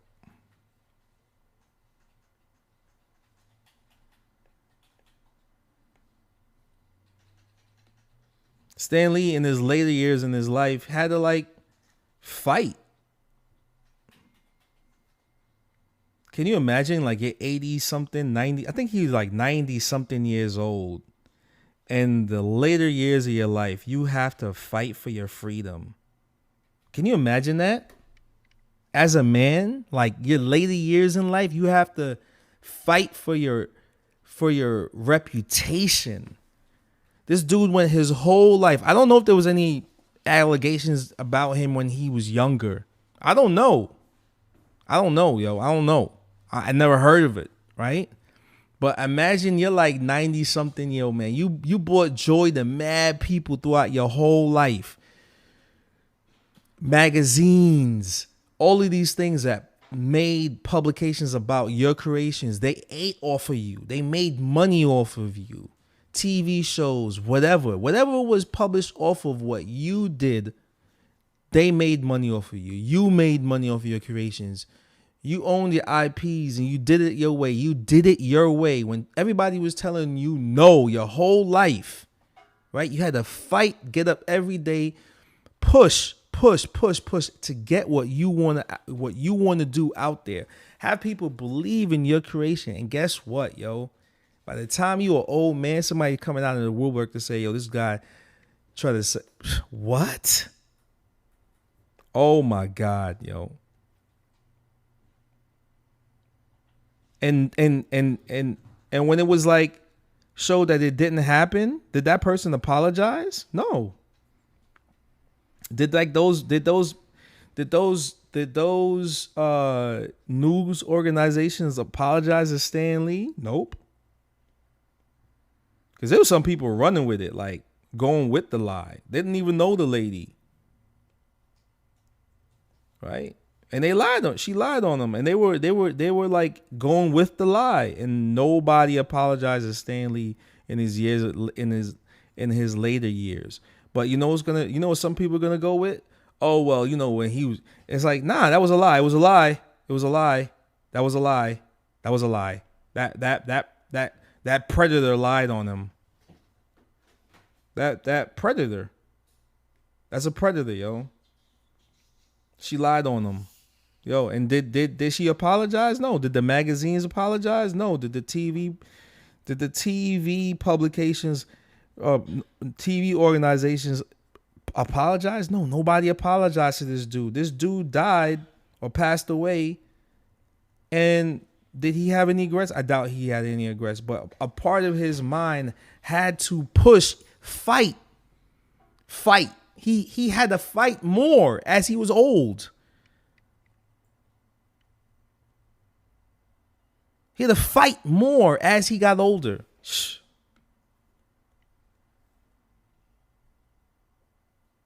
Yes, Stanley. I cried for you for 2 days straight, man, because you did it. And like I said before, folks, and I'm glad my son's here right next to me. I'm afraid for him. Why? Because somebody can lie on you. A predator can lie on you and said you did something to them and you didn't do anything. And will anybody believe you? No. My son's 13 years old. He's 13 years old. And I worry for him, yo. Because a predator could just lie on him and say he did something. And will they apologize? Will that person get in trouble for lying on you? On him? No. It's like it's not even a slap on the wrist. Oh my God, it's crazy. It's crazy. Well, I'm happy you worry for me, Dad. You happy I worry for you? I have to worry for you. You're my child.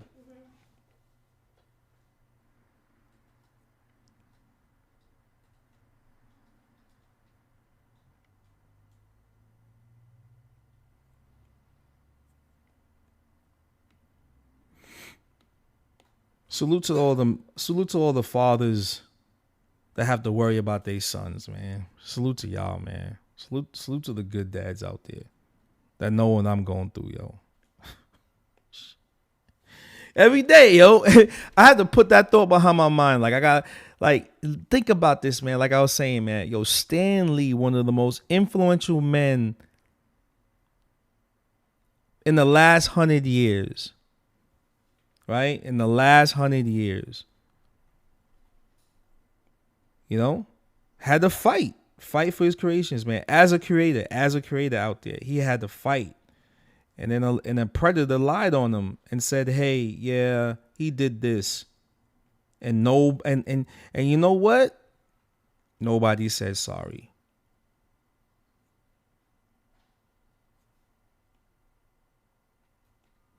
I went to Disneyland last year, and I was so inspired by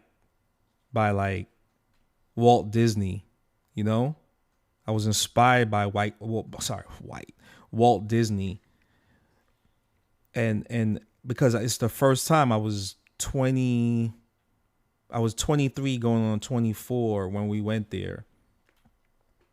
I was 23 at the time. I was just about to turn 24. No, not 24. I was 30.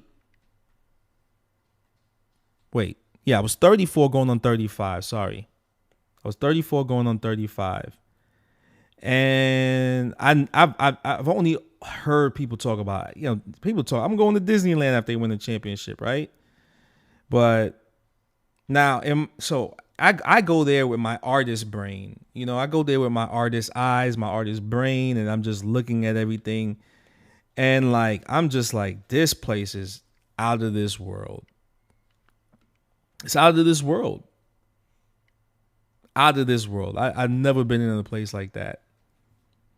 And, you know, as a creator, like this guy thought about, like everything you see in there is under the umbrella of like Disneyland, you know what I mean? Walt Disney, you know? And like so has anybody ever, you know, if you answer this, you know, there's like how many people? There's like 2 people watching this, 3 people watching this. Like, have anybody ever been to like an installation? So installation is like, it could be anything, you know, it could be anything. But like, you create something and you display it and people see it. You can make it interactive if you want. Like Disneyland, and this is my perspective on Disneyland. Disneyland, Disney World, all of that stuff is an interactive, moving installation. You could interact with, you could touch everything, you could ride all these. It's an art piece. It's the most sophisticated art piece I've ever walked through, been in. The way it's laid out, the way everybody moves, you're moving around. It's the most interactive art. I said it before. It's the most interactive art piece ever. I think two of the most inspirational men of art might be Stan Lee, or 3. Stan Lee, Jack Kirby, and Walt Disney. There you go. One dude made a mouse. Made a rabbit first. He made a mouse. The mouse made Disney. The mouse made Walt Disney one of the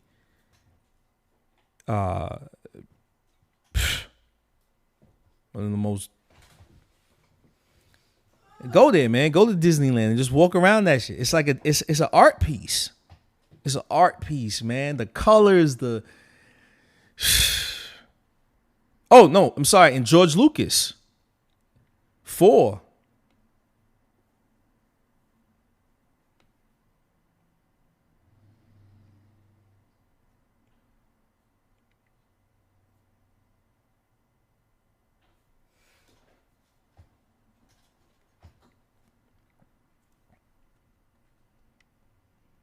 Oh, and I forgot J.K. Rowling, man. She's 5. That's top 5, man.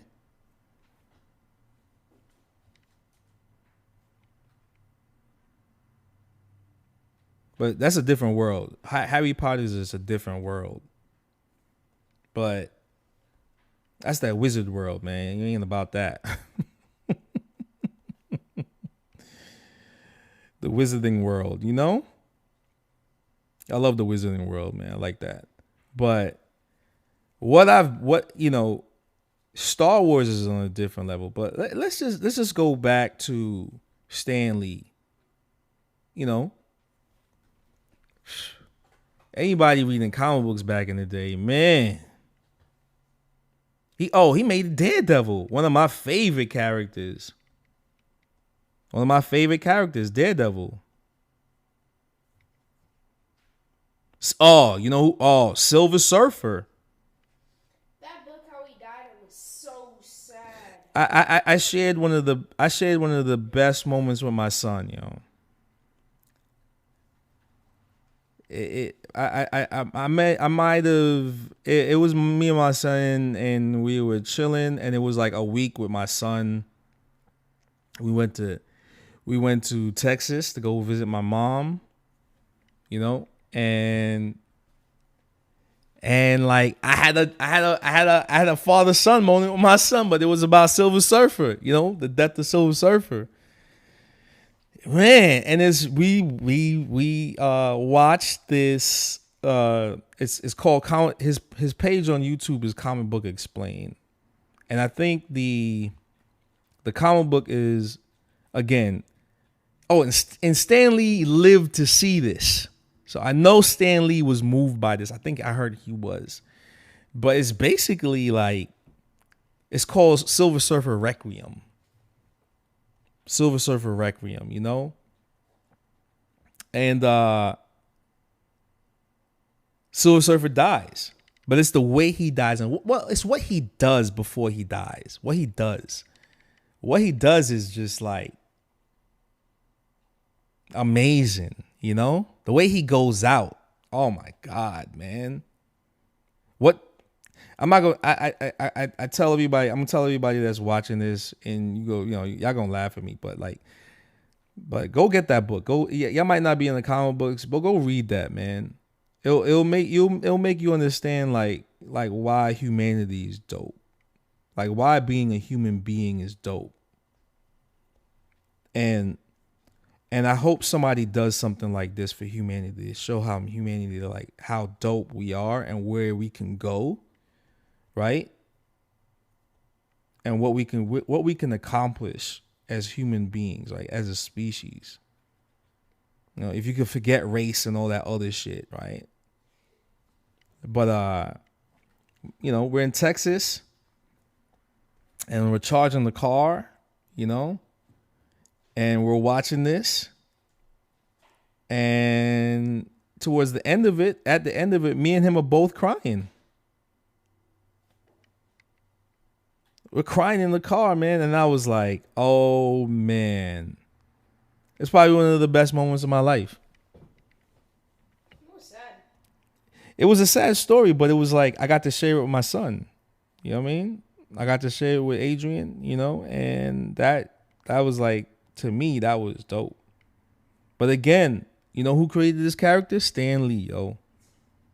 And like I said before, I was saying before, a predator tried to take him out. You know, a predator tried to say that this man lied. I mean, sorry, this predator lied on him, right? And I feel bad that later on in his years, I mean, he was fighting his whole life just to do what he wanted to do. You know, nobody believed him in him, and even in his later years, he had to fight to keep his reputation, and that was sad, yo. For a man that did all of that, like he should have went out better than that. I hate that he had to like go through that in the end of his years, later on in his years. And he might have just brushed it off like, she's lying, you know what I mean? But like, to go through that, man. Predator tried to take him out, yo. And like I said, yeah, I worry about my son because I'm raising my son right. I'm trying to show him the value in life, right? How to be valuable to your community, right? But a predator doesn't care about that, because a predator is that predator going to show value in the community that she's from? If she's willing to do that, like, nah. And so, like, I gotta tell my son, don't touch nobody, don't eat from nobody, don't go to nobody's house. You know what I'm saying? Like, because,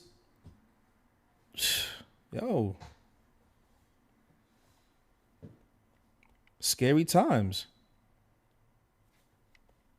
It's scary, scary, scary times, yo. But my favorite movie is Predator, though. One of the Predator is a very good movie. Jamiro Walters was good, man. I was talking about Stan Lee. I was talking about how Stan Lee is probably like I can't remember how I came up. I can't remember how it started, but I was just saying like how influential Stan Lee was, and like the dude had to fight for his creation. Like I was saying about like whatever. But it started off with having the Grays, and I had to put it on hiatus for a quick second because I had to get more funding for what I needed to do. And then also finding a new manufacturer, getting that manufacturer, but now getting the funds for it because it's trying.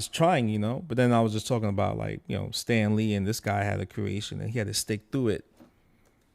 He had to stick through it, and his company almost went bankrupt, and he was about to lose all his IPs, and he had to sell it to then make the money from that, and then to push the comic book company because he didn't want to sell it. He believed in keeping it. Kept it, and struck a deal with Disney to do all the movies. To do all the movies for them. And, he died seeing a few of his creations on the big screen. Can you imagine that, yo? I mean, he saw it before. There was like some movies that came out in the 80s and the 70s and the 80s, but in the age of like, Spider-Man, Tobey Maguire, and an Amazing Spider-Man with I can't remember his name. He's the Amazing Spider-Man ones are my favorite ones though. I think so. More than the Tobey Maguire ones. I think the Amazing Spider-Man ones were more like Mark Bagley-esque. The Tobey Maguire ones were more like John Romita Jr. Style of mixed with a more modern, modernized version of it. But yeah. But I was just saying that, like, Stan Lee had to fight for a lot of his creations, and even towards his end, he had to fight for his reputation. Like a female predator tried to take him out, say that he did something malicious to her, but it turned out to be a lie. And it's like, was there any apology to him for that, for that lie? And nobody apologized. Kind of like, you're innocent. Go about your business now. It's like, that's not fair. It's not fair, man. Like he's gone his whole life fighting to do what he wanted to do with his creations. Can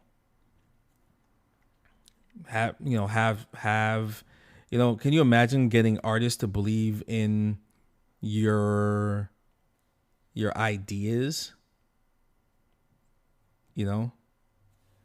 finding artists that can believe in your ideas to draw your ideas. Because I don't think Stan Lee can draw like that. But like, you know, yeah. So I was talking about how I cried. I also was talking about how I cried when, like, 2 days straight when Stan Lee passed away. And I was going through an enlightened period of my life at that time when he was, when he passed away, you know, and my kids were there to see me bust tears out, you know what I mean? And I'm crying for Stan Lee, you know what I mean? Like, no, Stan Lee just passed away.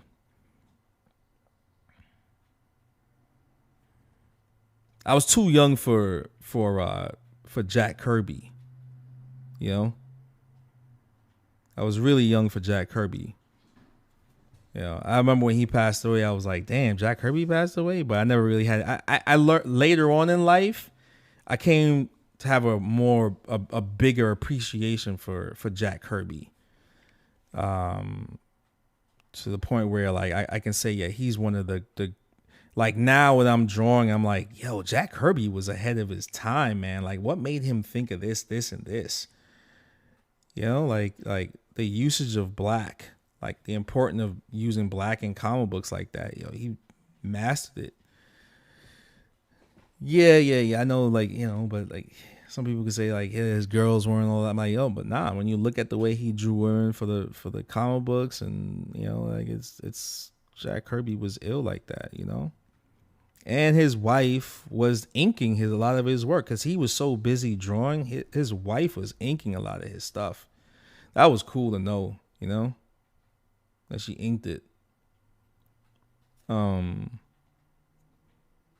Inked some of his work, you know. So yeah, like, you know, imagine you find that, you know, a wife that's holding you down. Honey, you need some help? Yeah, baby, I'm crunch time. She's like, all right. What do you need me to do?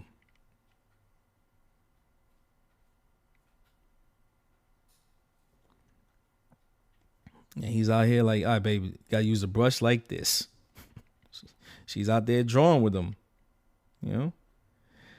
And I think, you know, the artist. I mean, sketching is cool, but it's the inker that's kind of like, the inker is kind of like the art, because the inker's refining it, you know. There's people might want to make jokes about inkers, but inkers are just like, they're kind of the artist. They kind of the artist, you know. They gotta, like, clean all that up. They have to. So shout out to the inkers out there, man. Shout out to all the dope inkers throughout the years. You can't, you know, can't look past them.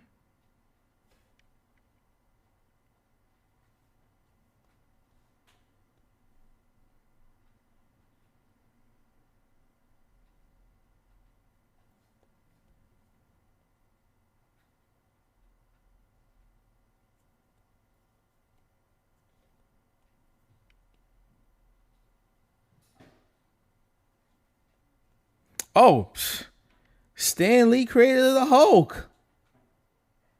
He created the Hulk. Oh, come on, man. He created the Hulk. Everybody loves the Hulk.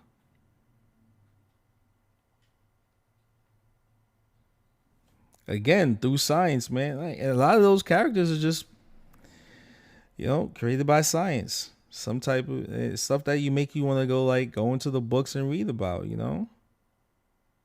Gamma rays, you know.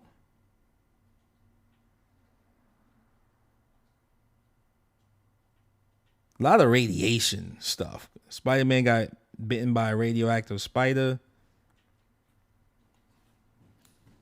You know, rare metals and ores, you know.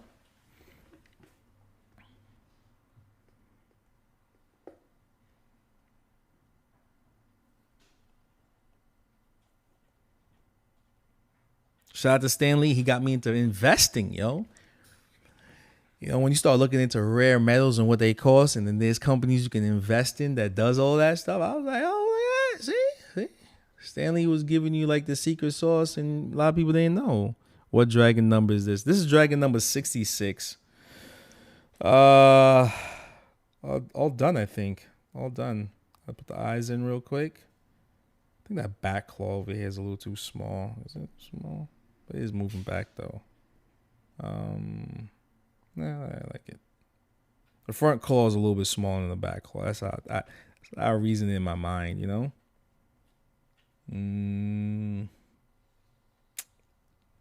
Okay. Yeah, this is clean. Is that clean? Yo, that scared me so bad. Really? Yeah. So I opened this door, and this monster was like looking at something, and then it just like next up like this, looked directly at me. What game is that? It was this door over here.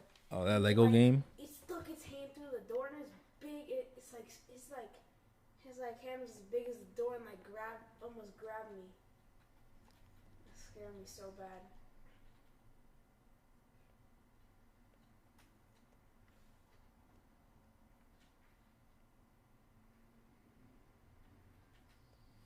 There you go.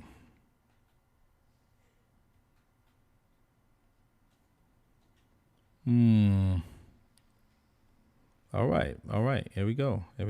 This is yeah, folks, dragon number 66. Oh man. A lot of heavy brush.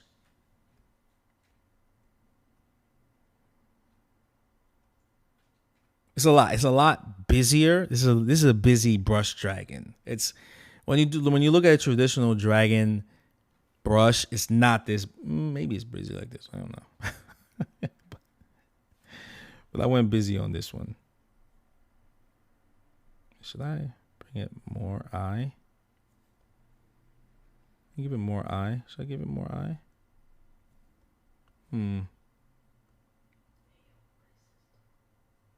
Yeah, let's give it more eye, and then I'm gonna cut back with the little bit of black eye. There we go. All right.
Oh, no, I don't like that.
Brandon Gary says, can't imagine inking over McFarlane's pencils.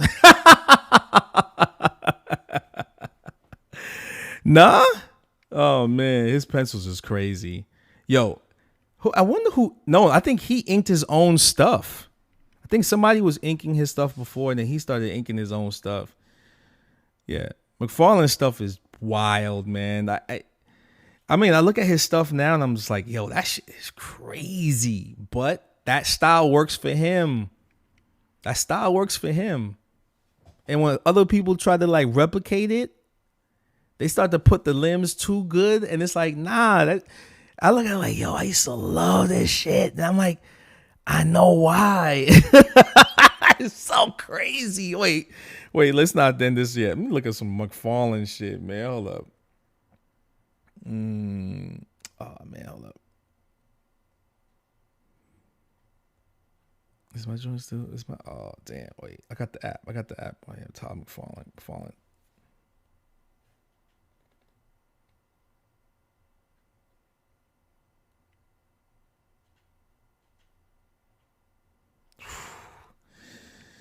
Yo, like, let's look at let's study some McFarlane stuff real quick, man. That's Greg Capullo's my other favorite artist, man. Like, let's look at some McFarlane shit, man. I got some Spider-Man stuff in here, man. Oh, look at this. I mean, like this. Look at these covers. Wait, is it? There's no audio. He's flipping through. Look at this Venom. Oh, this is. You know what? It's not that bad. Hey, Brandon Gary, that's not that bad though. Oh, this is yo. When what year was this? 1989. I was 10 years old. This shit scared the hell out of me. He killed Spider-Man. What? Yo, he would like this cover. And the way he did the action stroke lines behind it's just. I got this. I had this cover. I got this cover. Just like. This is just like. Obnoxious, but it works. It's just obnoxious. Look, this is a sick cover. When he drew this, I was like, look how he did his hands. Look at his clouds, though, man. This is so tattooy. It's nuts. Look at that. You can tattoo it. I mean, yeah. This made me. I love this. He did the bubbles with the little spiders in it. That's hard body. That's hard body, yo. That's hard. Like. McFarlane was on another level. Like this little 3-1-1. Like he was just putting little things in there that, look at those clouds. Look at that pose, man. Look at that goblin. Look at that Spider-Man pose. Like, it's just that, you know what it is his work looks really good with just flat black. When they were in the flat black era, he developed his style around the flat black. Nothing uber. His stuff looks crazy. It gets really busy. It looks crazy when he start rendering it, those rendered colors. But when it's like flat black or flat green or flat red, you could get crazy with the detail. This is sick. Look at those teeth. But see stuff like this, Brandon Gray. Brandon Gray, like this? Yeah. Who's going to ink that? Who inked it? Just him. Yep. Just him. And he was fast. Oh, this cover? Bananas. This cover is so sick. The way he did Hydro Man, and then the to make it look like it was under the water, like just the pink, like come on.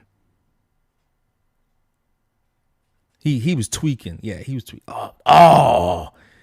I don't really care much for the Captain America, but the way Spider-Man is sitting on the wall, that's sick.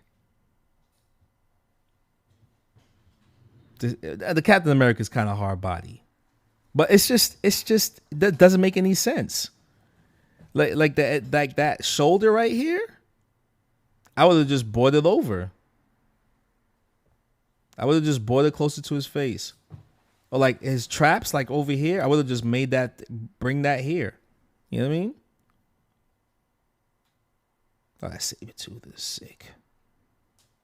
I mean, I look at it now and I'm just like, I'm all about it. I'm like, the fingers could have been longer. They look a little stubby, but this what works, man. This is nuts. The assassination plot. Oh, how crazy is that? After what just happened to Trump. The energy is sorry, Brandon Gary says the energy is too powerful. Yep. He also says 90s by Spawn. He was tweaking. Yeah, he was tweaking hard, man. Tweaking. Wait, let's go some more. He was like, capes? You want to talk about my capes? I'm going all out. Yeah, you mad at how I used to do Batman capes, but folks, hear me out here. I'm going in. I'm going in. And what was his genius idea for Spawn's cape? It was alive. It was a symbiotic cape. It was its own entity. Genius. So it wasn't just like doing, no, it was part of him. It was like, oh, when he did this, a modernized, come on, man. Come on, man. Look at that. Oh, man. And you know what? It might shut me up, but the way he rendered this, it kind of looks cool. It's just, look at the metal on this, man. Look at the stainless steel. Like, that's so sick. This is dope. I love this cover too. Spawn number 2.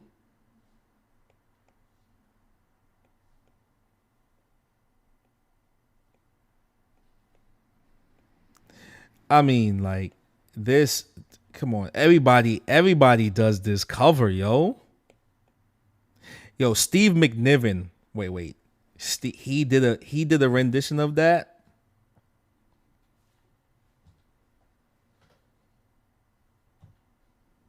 Oh, look.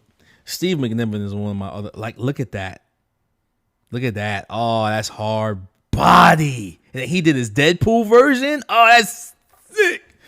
Man, listen. I had to, is there a way to get prints of these? I'm in the comment section. Oh my God, look at that. Look at that. After McFarlane. I remember this cover. I got this cover. I got this comic. I'll never let it go. This.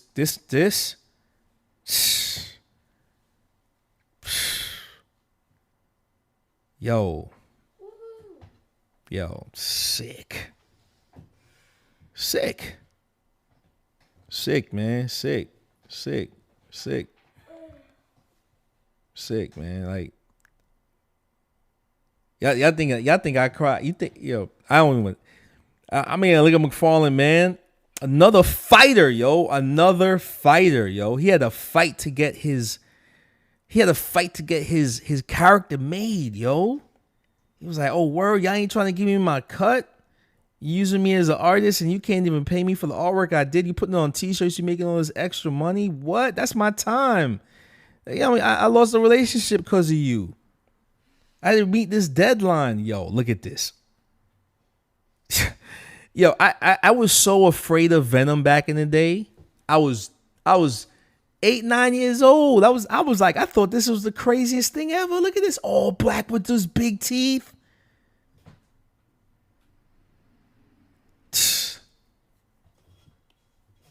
That alligator crocodile smile. Oh my God, Venom was a scary. And then when Carnage came out, I was like, those are the scariest things ever. I was like, how is Spider-Man gonna defeat this? You want to make a name for yourself? Link McFarlane in your shit, man.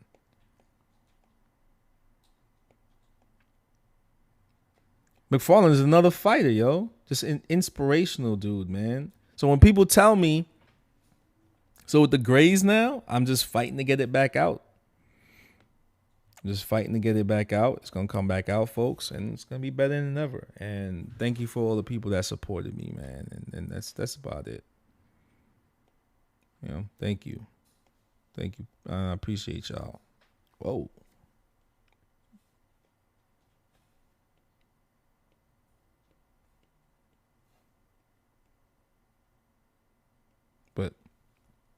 But yeah, man, McFarlane. McFarlane is but no, I was saying, sorry, Stan Lee. Sorry, excuse me. You can't really cut back on a brush. It looks weird. I'll just keep it in there. Let's make it a little bit bigger though.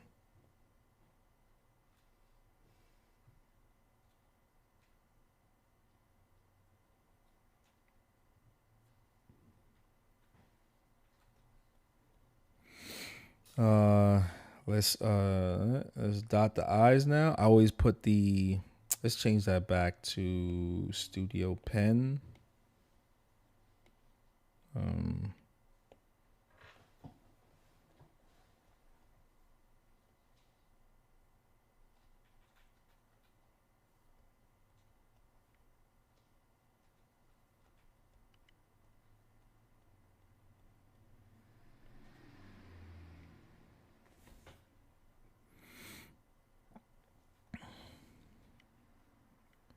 But it's crazy out there, man. Like what like I think one of the craziest allegations I ever heard, it happened to Freddie Gibbs. You know, she dreamt that it happened to him, and she had a dream it happened, and guess what happened? They arrested him. What? Can you imagine that? Can you imagine the cops come to you and said this woman said you assaulted her? And you're like, what? I never met this person. And then when they take her to trial, right? They say, so what happened? She goes, well, I dreamt that this happened. Wait, what? You what? Look it up, folks. I'm not lying. Look it up, folks. I'm not lying. I'm not lying. Y'all gonna think I'm playing around like I'm lying or something. I'm not lying. This predator said she dreamt it happened to her. Not physical, but a dream. Did anybody apologize to him? This dude's in jail for like months. And when he's telling the story, what blew my mind though? When he's telling the story that this happened to him, nobody said, yo, that's crazy. Nobody said in the room when he's telling the story back in this interview, nobody said, I'm sorry this happened to you. It just shows me that they were sympathetic. The people in the room were sympathetic to her dreams. That's what blew me away.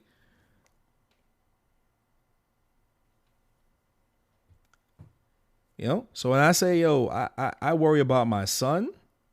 Oh my God. Yeah. Do I worry about my son? Yeah, I worry.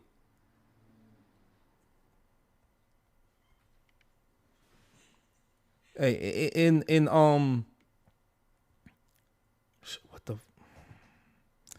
comic books, there's a story for the Joker. It's called One Bad Day.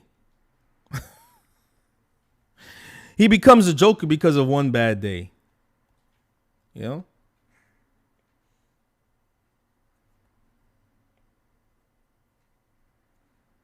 Yeah, my computer, this Procreate's tripping. It's not. Oh, now you want to work on that eye. See? Look. Oh.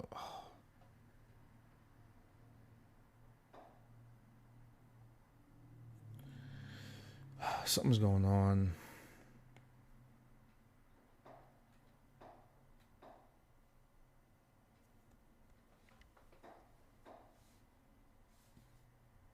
They say when this is happening, something with the. There we go.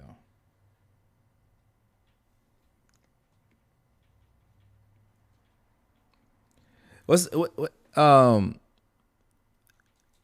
that author? She lied on some dude. She lied. something little bones. These are little bones, right? Mad sympathy all these years saying that, oh, like this guy assaulted her or whatever. You know, lives out here in San Francisco. You know, made millions off of these dudes. These, these little bones or whatever. Come to find out, it wasn't even the guy. She put him in the lineup. They put him in the lineup, yo. They put him in the lineup. You know, put him in the lineup and stuff. Yo, the dude. Oh my God, man. He was walking down the street and the cops rolled up on him.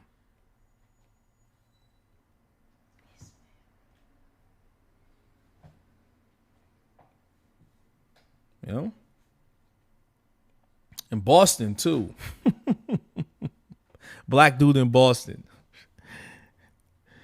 Like, what?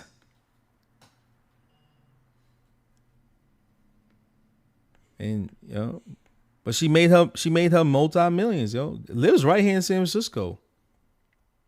All right. All done. So fathers out there, pray for your sons. All right. Dragon number 67 tomorrow. Thank everybody that watched this. Really appreciate it. Yep. Thank y'all. Be safe. Be great. And shout out to the creators out there. Shout out to the people that fight for what they do, for what they want to do, creative wise. You know, I really appreciate y'all. You know, that's what's dope about being a human being, you know, because you could live. You gotta, you know, just live. Yeah.